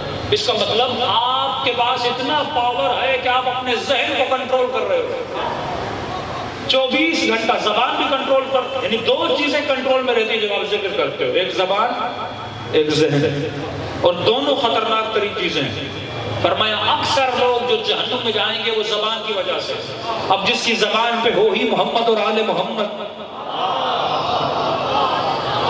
وہ کیسے جہنم میں جائے گا؟ معصوم کا فرمان ہے، لیکن عجیب صورت میں معصوم نے فرمان بتایا۔ فرمایا جب انسان صبح کو اٹھتا ہے، یہ 7 اعضاء زبان کو منتیں کرتے ہیں. آنکھ زبان کو بولتی آج کی غلطی نہ کرنا. ہاتھ زبان کو ہاتھ جوڑتے ہیں بھائی آج تو کوئی غلطی نہ کرنا. ٹانگیں بولتی ہیں آج تو کوئی غلطی نہ کرنا. کہا مولا زبان کو کیوں بولتے ہیں؟ کہا گالی زبان دیتی ہے، مکہ ناک کو لگتا ہے. یہ تو بچی ہوئی ہے نا دانتوں کے بیچ میں. 32 دانت 32 سپاہی ہیں، یہ ان سپاہیوں کے حصار میں اندر رہتی ہے. گالی زبان دیتی ہے، مار بیچارہ چہرہ کھاتا ہے. غیبت زبان کرتی ہے، قتل یہ جسم ہوتا ہے. جھگڑے زبان کرواتی ہے، طلاقیں لوگوں کی ہو جاتی ہیں. اور خود اتنی ہوشیار ہے، لومڑی کی طرح اندر چھپی رہتی ہے. تو فرمایا اگر زبان کنٹرول میں رہے تو بندے کا پورا بدن کنٹرول میں رہے. یہ زبان ہے جو انسان کو قتل کرواتی ہے، یہ زبان ہے جو طلاقیں کرواتی ہے، یہ زبان ہے جو بندے کو میثم بناتی ہے، یہ زبان ہے جو کسی کو بٹھاتی ہے تو کسی کو اٹھاتی ہے. اب جب کہتے ہیں نا ہمیشہ دائم الذکر رہو، اس کا مطلب زبان بھی کس میں رہے گی؟ کنٹرول میں رہے گی. اور ذہن بھی. اس سے بڑی میڈیٹیشن نہیں ہے، آپ کو یوگا کروانے سے بڑی یہ میڈیٹیشن. اور بہترین ذکر کیا ہے؟ ذکر صلوات ہے. آئے قرآتی فرماتے اللہم صلی علی محمد وعلی محمد وعجل فرق. آئے قرآتی فرماتے میں جب بھی مصیبت میں پڑتا تھا ایک ٹکٹ لیتا تھا، کم سے کم بھی وقت ہوتا تھا، حرم امام رضا میں جاتا تھا، ایک تسبیح اٹھاتا تھا. زیادہ وقت ہوتا تھا 100 مرتبہ، کم سے کم بھی وقت ہوتا تھا نا 5 منٹ کے لیے بھی جاتا تھا، ایک ذکر پڑھتا تھا بفاطمۃ بفاطمۃ بفاطمۃ. کہ یہ کہتا تھا میری مصیبتیں حل ہو جاتی تھیں. اتنی طاقت ہے ذکر سیدہ. یہ واقعہ میں نے شاید قدم گاہ پہ سنا ہے. ہمارے افریقہ کے ایک مولانا بتاتے ہیں کہ مجھے ایک جگہ پہ کسی ملک کی انٹیلیجنس نے قید کر لیا. کہ مجھے اتنا مارتے تھے پاؤں سوج جاتے تھے، لیکن وہ جب مار پڑتی تھی تو زبان پر ایک ہی ذکر ہوتا تھا، یا فاطمہ یا فاطمہ. اور کل رات کو سویا بی بی سے التماس کیا، دکھا کے دیوار پہ لکھا تھا جو بھی اس کال کوٹھری سے آزاد ہونا چاہتا ہے 340 مرتبہ یہ ذکر کرے. کب پہلے 45 دن اسی کمرے میں تھا لیکن کچھ نہیں لکھا تھا. جب سیدہ سے توسل کیا تو دیوار پہ لکھا تھا، اور جب میں نے پڑھا تو لکھا تھا اللہم انی اسألک بحق فاطمۃ وَأَبِيهَا وَوَحْلُهَا وَبَنُوهَا وَسِرِّ الْمُسْلِمِ. اتنا بہترین ذکر خدا نے آپ کو دیا کہ میں نے ذکر کیا 1 گھنٹے کے بعد اس دنیا کی قید سے میں آزاد ہو گیا. اتنے پاورفل ذکر اہل بیت نے آپ کو دیے ہیں. اس ذہن کو اگر کنٹرول کرو وہ سکون ملے گا جو بہجت کو ملا. جتنے لوگ یہ ڈپریشن کا شکار، راتوں کو نیند نہیں آتی، انزائٹیا کی بیماریوں میں لوگ مبتلا ہیں، کبھی بلڈ پریشر آئے، جب آپ کا ذہن کنٹرول میں ہوگا آپ کا دل آپ کے کنٹرول میں ہوگا. یہ ہارٹ بیٹ اوپر نہیں جائے گی، بلڈ پریشر ہائی نہیں ہوگا، آپ کا بی پی آپ کا کنٹرول. یہ پروو ہو چکا ہے سائنس میں. جس انسان کا برین اس کے کنٹرول میں آئے، اس کا وجود اس کے کنٹرول میں آئے، گویا اس کے وجود پر اس کی حکومت بھی ہے اور علی بن ابی طالب کی حکومت بھی ہے. تو انسان اپنے وجود کو کنٹرول میں رکھو، اور اگر کردار اہل بیت پر عمل کرو تو دنیا بھی آباد ہے، آخرت بھی آباد ہے. بس تھوڑا آپ کو ہنسا کے اور زحمت کو تمام کروں. ہمارے بکھر کے مولانا تھے کہ مولانا جب ایران سے پڑھ کے گیا بکھر شہر پاکستان پنجاب میں، تو ہم یہ سمجھے کہ بھائی ایران سے پڑھ کے آئیں تو لوگ کوئی پوچھے گا کہ نماز کتنی رکعت ہے، قصر کے کیا احکام ہیں، خواتین کے مسائل کیا ہیں، پاکیزگی کے مسائل، غسل جنابت کے مسائل. لوگ پوچھیں گے وضو کیسے کیا جاتا ہے، شکیات نماز کیا ہے. اتنا کچھ ہم یاد کر کے آئے. مولانا جب پہنچا تو کوئی بھی یہ چیزیں پوچھنے نہیں آتا. لوگوں کا تو یہ مسئلہ تھا کہ اکثر خواتین آتی تھی اور مسئلہ یہی ہے کہ شوہر کے ساتھ بنتی نہیں ہے، سانس کے ساتھ بنتی نہیں ہے، بیٹا سدھرا ہوا نہیں ہے، میاں دوسری شادی کر رہا ہے. تمہیں کہتا بھائی میں کیا کروں، کوئی نماز کا پوچھو، روزے کا پوچھو، حج کا پوچھو. کبھی کہتا تھا یہ دعا پڑھو، کبھی کہتا تھا یہ سورت پڑھو، کبھی کہتا تھا یہ کرو. کہتی تھی نہیں مولوی صاحب لگ رہا ہے آپ صحیح مولوی ہو نہیں. کیا مطلب، ڈگری بتاؤ آپ. آپ کیسے مولوی ہو؟ کیوں؟ کہ مولوی تو تعویذ دیتے ہیں، اور آپ مجھے کہہ رہے ہو یہ پڑھو، آپ مجھے یہ سمجھا رہے ہو۔ سمجھا کے تھک گیا، لیکن یہ سمجھ نہیں پایا۔ میں نے کہا آپ کو چاہیے کیا؟ کہ مولوی صاحب سارے مولوی تعویذ دیتے ہیں، آپ کیسے شیعہ مولوی ہو؟ دوسرے کو چلے جاؤ ایسے ایسے تعویذ دیتے ہیں، ایک تعویذ بندے کو سدھار دے، ٹیڑھوں بندوں کو سیدھا کر دے۔ اور میں اتنے دنوں سے آپ کے پاس آ رہی ہوں، میں سمجھی آپ کوئی بڑے مولوی ہو، ایران سے پڑھ کے آئے تو آپ کے پاس کوئی بڑا والا تعویذ ہو، یہاں والوں کو چھوٹے چھوٹے تعویذ۔ تو وہ کہتا ہے کہ امام کا فرمان فوراً ذہن میں یاد آیا کہ فرمایا کلم الناس بقدر عقولہم، لوگوں سے ویسی باتیں کرو جیسی ان کی اپنے ہو۔ ہم تو چھوٹے سے مولوی ہیں نا، مولا علی ممبر پہ تھے، وہ کہہ رہے سلونی سلونی قبل ان تفردونی، بندے کیا پوچھ رہے علی میرے سر پہ بال کتنے؟ ابن عباس کہتے ہیں اتنی فصاحت اور بلاغت والی باتیں علی کر رہے تھے، اور جیسے اس نے یہ سوال کیا نا تو اپنے زبان میں کہ مولا کا موڈ خراب ہو گیا، مولا نے خطبہ وہی ختم کیا اور اٹھ کے چلے گئے۔ ابن عباس کہتا ہے پوری زندگی حسرت رہی ہے کاش علی کا کلام وہ ملعون قطع نہ کرتا۔ جو فضائل نہیں بتا رہے، یہ مظلومیت اہل بیت تھی۔ وہ باتیں آسمانوں کی کرتے تھے، بندے یہ پوچھتے تھے میرے ہاتھ میں کیا ہے، میری جیب میں کیا ہے، میرے سر میں بال کتنے ہیں۔ یہ مظلومیت تھی کیونکہ لوگوں کے پاس اتنی عقل نہیں تھی، اور جس کے پاس عقل تھی وہ سلمان بنا کے نہیں، وہ مالک۔ آج بھی اگر کوئی سلمان بن سکتا ہے، یہ بہار الانوار 70 جلدیں بھائی اس میں ہے کیا؟ کتنے مومنین ہیں جنہوں نے ایک بہار کی جلد پڑھی ہوئی؟ اس مجمع میں کتنے مومنین زندگی میں ایک بار نہج البلاغہ پڑھا؟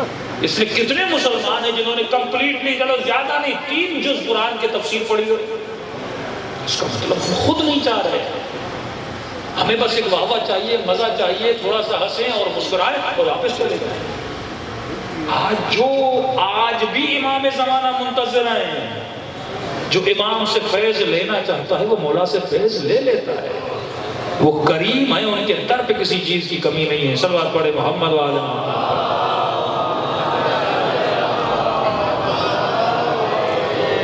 کا فوراً مولا کی بات یاد آئی، کلم الناس بقدر عقولہم۔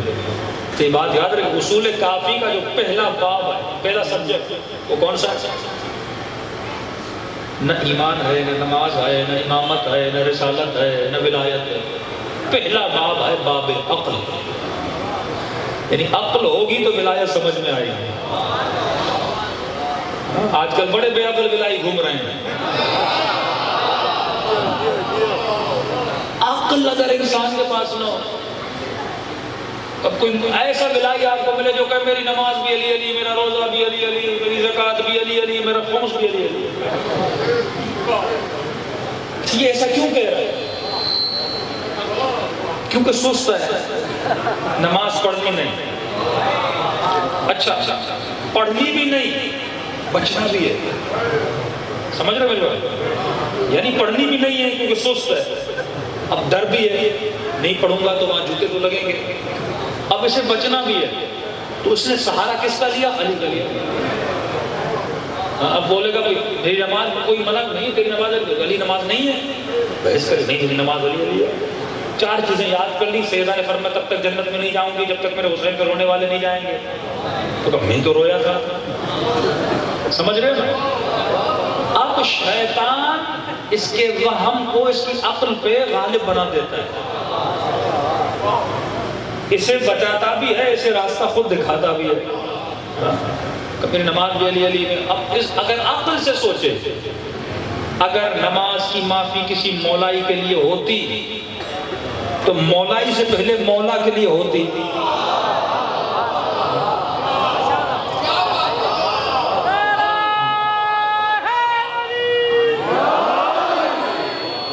پہلے مولا کے لیے پھر مولائی کے لیے۔ میں نے کہا علی کی زندگی کا ایک دن دکھاؤ جس میں علی نے نماز نہ پڑھی ہو تو میں بھی نہ پڑھوں۔ جب علی کے لیے نماز کی معافی نہیں تو علی والے کے لیے نماز کی معافی کیسے ہو سکتی ہے؟ تو یہ جو نفس ہے کیونکہ سست ہے اور کوئی مسئلہ نہیں، اصل دشمنی سستی ہے، اور کیونکہ وہم طاقت پر ہے، عقل بیچارہ کمزور ہو چکا ہے، وہ اٹھ نہیں سکتا، اس کو اٹھا ہی نہیں پا رہا، وہم موٹا ہو چکا ہے، اس نے کھلا کھلا کے اپنے وہم کو موٹا کر دیا ہے۔ اب اس کے وجود پر امیر شام حاکم ہے، علی حاکم نہیں ہے، کیونکہ یہ مرغے، یہ موٹا چھوٹا پا سب کچھ اس کے دربار میں چلتا تھا، علی کے دربار میں یہ ساری چیزیں نہیں چلتی تھی۔ اب کیونکہ وہ غالب ہے، اس کی میں ایک اور مثال محسوس مثال دے رہا ہوں تاکہ آپ لوگ سمجھ جاؤ، جب تک سمجھو گے نہیں میری مجلس کو ہضم نہیں کر پاؤ گے۔ ایک بندے کو شوگر ہو، گھر میں کوئی میٹھا نہیں کھانے دے گا، بیٹا بولے گا نہیں شوگر ہے، بیوی بولے گی نہیں مر جاؤ گے شوگر ہے، ہاں تھوڑا چھپ کے کھائے گا، بیٹی پکڑ لے گی نہیں ڈاکٹر نے منع کیا ہے، انتظار کرتا ہے کب مجلس جشن ہو، کیوں؟ ہر جگہ بندے منع کرتے ہیں، مجلس میں کوئی منع نہیں کرے گا، وہاں دبا کے میٹھا کھاؤں گا، اگر کوئی منع کرے گا تو کیا کہے گا؟ نیاز ہے، شفا ہے۔ اب کوئی مجھ جیسا مولوی منع بھی کر دے کیا بولے گا؟ وہ دیکھو مولوی وہاں بھی کہیں کا نیاز کا دشمن، ایسے ملائی قاسم آباد میں ڈھا ملندہ،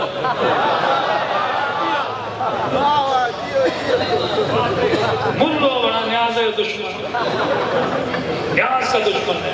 اچھا کوئی منع بھی نہیں کرتا، بھائی نیاز ہے، مولا کی نیاز ہے، شفا ہے، ایک پلیٹ کھا لی، 2 پلیٹیں کھا لی، ایسے کئی مولائی اربعین میں ملیں گے، بلڈ پریشر کا مریض، شوگر کا مریض، کھا کھا کے مر گئے، اور یہاں لوگ انتظار کرتے ہیں کتنا نصیب مولا تھا، مولا کے اربعین پہ جا کے مرا ہے، یہ کسی کو نہیں پتا یہ کھا کھا کے مرا ہے، حسین نے نہیں مارا تھا،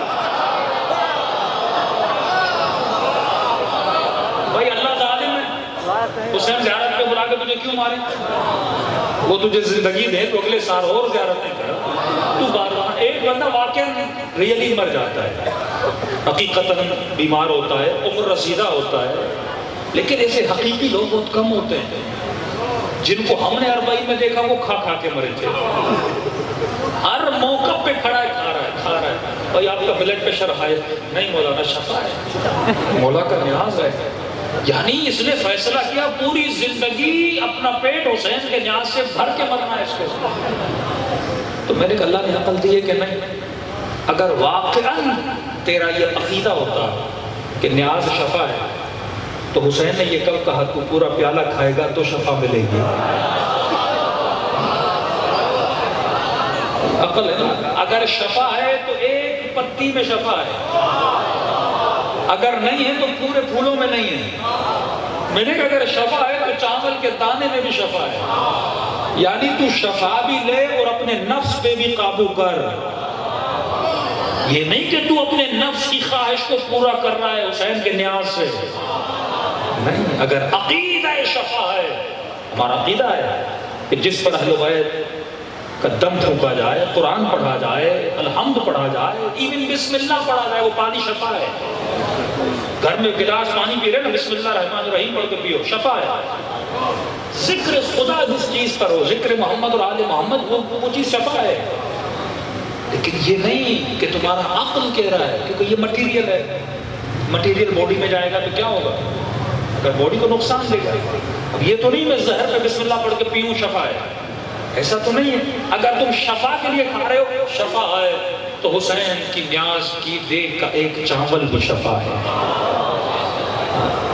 تھوڑا چکھو شفا کی نیت سے، لیکن نفس پر بھی قابو کرو، لیکن شیطان وہاں غالب ہو جاتا ہے، نہیں پورا کھاؤ، اور ساتھ میں سپورٹ بھی کرتا ہے، شفا ہے، عقیدے کو بگاڑ دیتا ہے، خالص عقیدے کو خراب کر دیتا ہے، جنگ جمل ہو رہی تھی نا،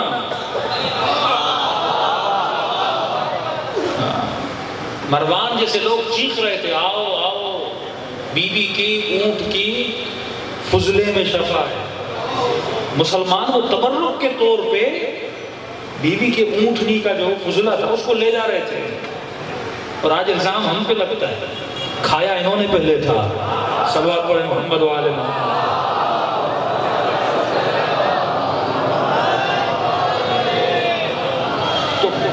عقیدتی.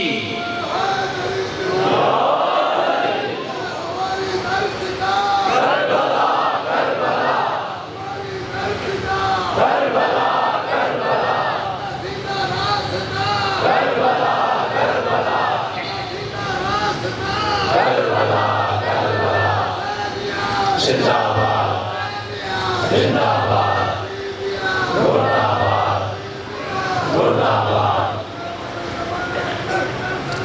اللہم صل علی محمد و علی محمد. تو عقیدت بھی اگر کسی شے سے ہو وہ عاقلانہ عقیدت ہو، جاہلانہ عقیدت نہ ہو. اگر یہی بد عقیدتیاں ہمارے اندر آ جائیں تب بھی جہالت ہے. اگر جنگ جمل میں نظر آئیں تب بھی جہالت ہے. اہل بیت آپ کو عقل سکھاتے ہیں اور ہمیں نظر آتی ہیں ایسی بد عقیدتیاں کئی جلوسوں میں، کئی جگہوں پہ، جن کا دین سے عقل سے کوئی تعلق نہیں، بلکہ ہم حسینیت کے چہرے کو مسخ کر رہے ہوتے ہیں کبھی کبھی ایسے کاموں سے کہ دیکھنے والا پریشان ہو جاتا ہے، اگلا بندہ کر رہا ہے. جیسے کئی ایسی چیزیں تھیں جو آج وقت ان چیزوں کو بیان کیا ہے، کئی ایسی خرافات، کئی ایسی چیزیں جو ہمارے اندر بھی ہیں. اور وہ کیوں ہیں؟ کیونکہ ہم نے صرف نام حسین کو لیا ہے، صرف نام سیدہ بولنا سیکھا ہے، سیدہ جیسی زندگی گزارنا نہیں سیکھی. علی جیسی زندگی جب گزارو گے پھر زندگی میں کیا آتا ہے سکون کا. مولانا صاحب فوراً مجھے معصوم کی حدیث یاد آ گئی، کلم الناس بقدر عقولہم. لوگوں سے باتیں کرو جتنی ان کی عقل ہے. کہ بول بول کے تھک گیا لیکن یہ سمجھنے والی تھی نہیں. کہ بس تعویذ ہو گئی. مسئلہ کیا ہے کہ میری پوری سانس ہے، صبح سے لے کے دوپہر تک ہمارے گھر میں جھگڑا ہوتا ہے کہ مولوی صاحب کوئی ایسا تعویذ تو اس بوڑھی کا منہ بند ہو جائے. تو کہتے ہیں میں نے کہا ٹھیک ہے رک جاؤ، میں تعویذ لکھ کے آتا ہوں آپ کے لیے، خاص تعویذ. کہ کمرے میں گیا، میں ایک کاغذ لایا اور اس کو لپیٹا اور اس کے ہاتھ میں دیا. میں نے کہا یہ لو، اور ایسا تعویذ ہے کہ آج تک کسی مولوی نے کسی کو نہیں دیا. کہ مولانا صاحب اس کا کرنا کیا ہے؟ پتھر کے نیچے رکھوں، پنکھے میں باندھوں، کسی قبر میں رکھ کے آؤں، اس کے کپڑے میں باندھوں. مولوی نے کہا یہ بڑی ایکسپرٹ ہے، اس کو پورا پتا ہے. اس کو کہ کچھ نہیں کرنا، اس کا ایک نیا طریقہ ہے، بالکل نیو طریقہ تمہیں بتا رہا، اور زیادہ دور جانے کی ضرورت نہیں ہے. کہ مولوی صاحب کون سا طریقہ ہے؟ کہ دیکھو صبح جب گھر میں جھگڑا شروع ہو اس کو دانتوں کے نیچے رکھنا، دانت بھی پیچھے والے جو مضبوط دانت ان کے نیچے رکھنا، اور جیسے لڑائی بڑھتی جائے نا تو اس کو اتنا زور دیتی جائے، پھر دیکھنا میرے تعویذ کا اثر. مولوی صاحب کہتا ہے اتنے مہینے اس گاؤں میں رہا کسی نے کوئی خدمت نہیں کی. کہ یہ تعویذ دیا، 2 دن کے بعد مسجد آئی، اب دیکھا تو چاول کی روٹی، ساگ، مکھن. کہ پہلے پتا ہوتا اتنا اثر ہے ان چیزوں میں. کہ مولانا صاحب مکھن لے کر آئی، چاول کی روٹی، ساگ، بڑی خوش، لسی کا پورا 1 کلو لسی، بڑی خوش. کہ مولانا صاحب کیا تعویذ کا اثر تھا. 2 دن ہو گئے میرے کانوں کو بڑی سکون اور شانتی ہے، کوئی گھر میں جھگڑا نہیں. کہ اچھا واقعہ کہاں؟ خاموش ہو گئی ہے میری سانس. کیسا تعویذ تھا مولانا صاحب؟ کا تعویذ ہے کہ 24 گھنٹہ ساتھ رکھتی ہوں، اس کو میں کیسے گم کروں گی؟ قرآن سے تو دور ہو سکتی ہوں پر اس تعویذ سے میں کیسے دور ہو جاؤں؟ اس میں تو اثر ہے. کہ ذرا تعویذ نکال. اس نے نکالا، کہ کھولا، دیکھا سفید کاغذ، ایک نقطہ، ایک لائن بھی نہیں. فوراً غصے میں مولوی صاحب تو نے میری توہین کی ہے، تو نے ایسا تعویذ مجھے دیا ہے جس پہ کچھ نہیں، تم نے میرا مذاق اڑایا کہ اس کو چھوڑ دے، بتا اثر تھا کہ نہیں. اب وہ کہنا یہی تو پریشان ہو، لکھا بھی کچھ نہیں، اثر بھی اتنا ہے. کہ اللہ کی بندی اگر پہلے دن سے علی کے فرمان پہ عمل کرتی کبھی گھر میں جھگڑا نہیں ہوتا. سمجھ نہیں آئی، سمجھ نہیں آئی کون سا علی کا فرمان؟ کا مولا فرماتے ہیں جب بھی کوئی تمہیں برا بلا کہے، تیرے ساتھ جھگڑا کرے، بہترین عمل ہے کہ خاموش ہو جا. بہترین عمل خاموشی ہے. جھگڑا کب ہوتا ہے؟ اس نے ایک گالی دی، تو نے دو دی، اس نے ایک سنائی، تو نے دو سنائی. بیوی کو سب سے بہترین چیز اگر سکھانی نا، آج مجلس کے بعد گھر جاؤ اسے بولا کرو گھر میں جھگڑا ہو جائے نا چپ رہا تھا، باقی میں سنبھال لوں گا، لیکن اگر تو بولی تو میں سنبھال نہیں پاؤں گا. بہترین چیز، بہترین عمل، جب گھر میں جھگڑا ہو جائے خاموش ہو جاؤ. میں اس کی جوانوں کو اس طرح مثال دوں گا، ایک بال لے لو، بال کو جتنا زور سے دیوار سے مارو اتنی زور سے واپس آئے گی کہ نہیں؟ ایکشن کا ری ایکشن ہوتا ہے. کب پہلے وہ بوڑھی تجھے ایک سناتی تھی، تو اسے 4 سناتی تھی، پھر وہ جواب دیتی تھی، پھر تو 5 سناتی تھی، پھر برتن ٹوٹتے تھے، جھگڑا ہوتا تھا. لیکن ابھی اس نے تجھے ایک سنائی، تو تعویذ کو دباتی رہی. وہ بیچاری بوڑھی پریشان، میری بہو کتنی فضیلت والی ہے، اتنا سنا رہی ہوں مجھے ایک جواب بھی نہیں دیتی. وہ بھی خوش ہو گئی کہ یہ فرما بردار ہے. اگر تو پہلے دن سے جتنا تجھے اس کاغذ پہ ایمان تھا اتنا تو اپنے مولا علی پہ ایمان رکھتی. کبھی گھر میں جھگڑے نہ ہوتے تو ہم کہتے تو یا علی مدد ہیں، لیکن مدد کبھی تعویذ سے لیتے ہیں، کبھی ان کاغذوں سے، کبھی بنگالی بابوں سے. اگر عملاً انسان کے وجود میں کردار فاطمی آ جائے، کردار حسینی آ جائے، کردار نہیں عقل فاطمی، عقل ایسے سوچو جیسے علی سوچتے تھے، ایسے سوچو جیسے سجدہ سوچتی تھی، ایسے سوچو جیسے مالک اشتر سوچتے تھے.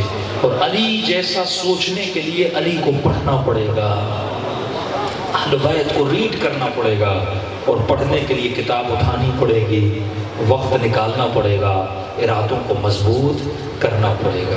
بس دعا یہ ہے کہ پروردگار عالم ہمیں ایسا بنائے جیسا اہل بیت چاہتے ہیں، ہمیں ایسا بنائے جیسے سیدہ چاہتی ہیں. ہماری نسلوں کو، ہمارے بچوں کو سیرت اہل بیت پر چلنے کی توفیق نصیب فرمائے. مانیان مجلس کی پریشانیوں کو دور فرمائے، حاضرین مجلس کی پریشانیوں کو دور فرمائے. ان آنکھوں کو زیارت بامعرفت امام زمانہ نصیب فرمائے. ہم سب کو کربلا کی زیارت نصیب فرمائے. پروردگارہ ہم سب کے گھروں پر اپنی رحمتوں کو، برکتوں کو نازل فرما. ہر طرح کی نظر بد و پریشانیوں سے ہم سب کو محفوظ فرما. پروردگارہ بحق محمد و آل مومنین میں اتحاد اور اتفاق نصیب فرما. یہ دعا ہمیشہ کریں جناب سلمان کی دعا ہے، خدا ہم سب کو زبان ذاکر عطا فرما، بدن صابر عطا فرما، دل شاکر عطا فرما، عقل سالم عطا فرما. پروردگارہ جو مانگا نہیں مانگا اپنے خزانے قدرت سے ہم سب کو عطا فرما. قبولیت کے لیے بآواز بلند صلوات پڑھے محمد و آلہ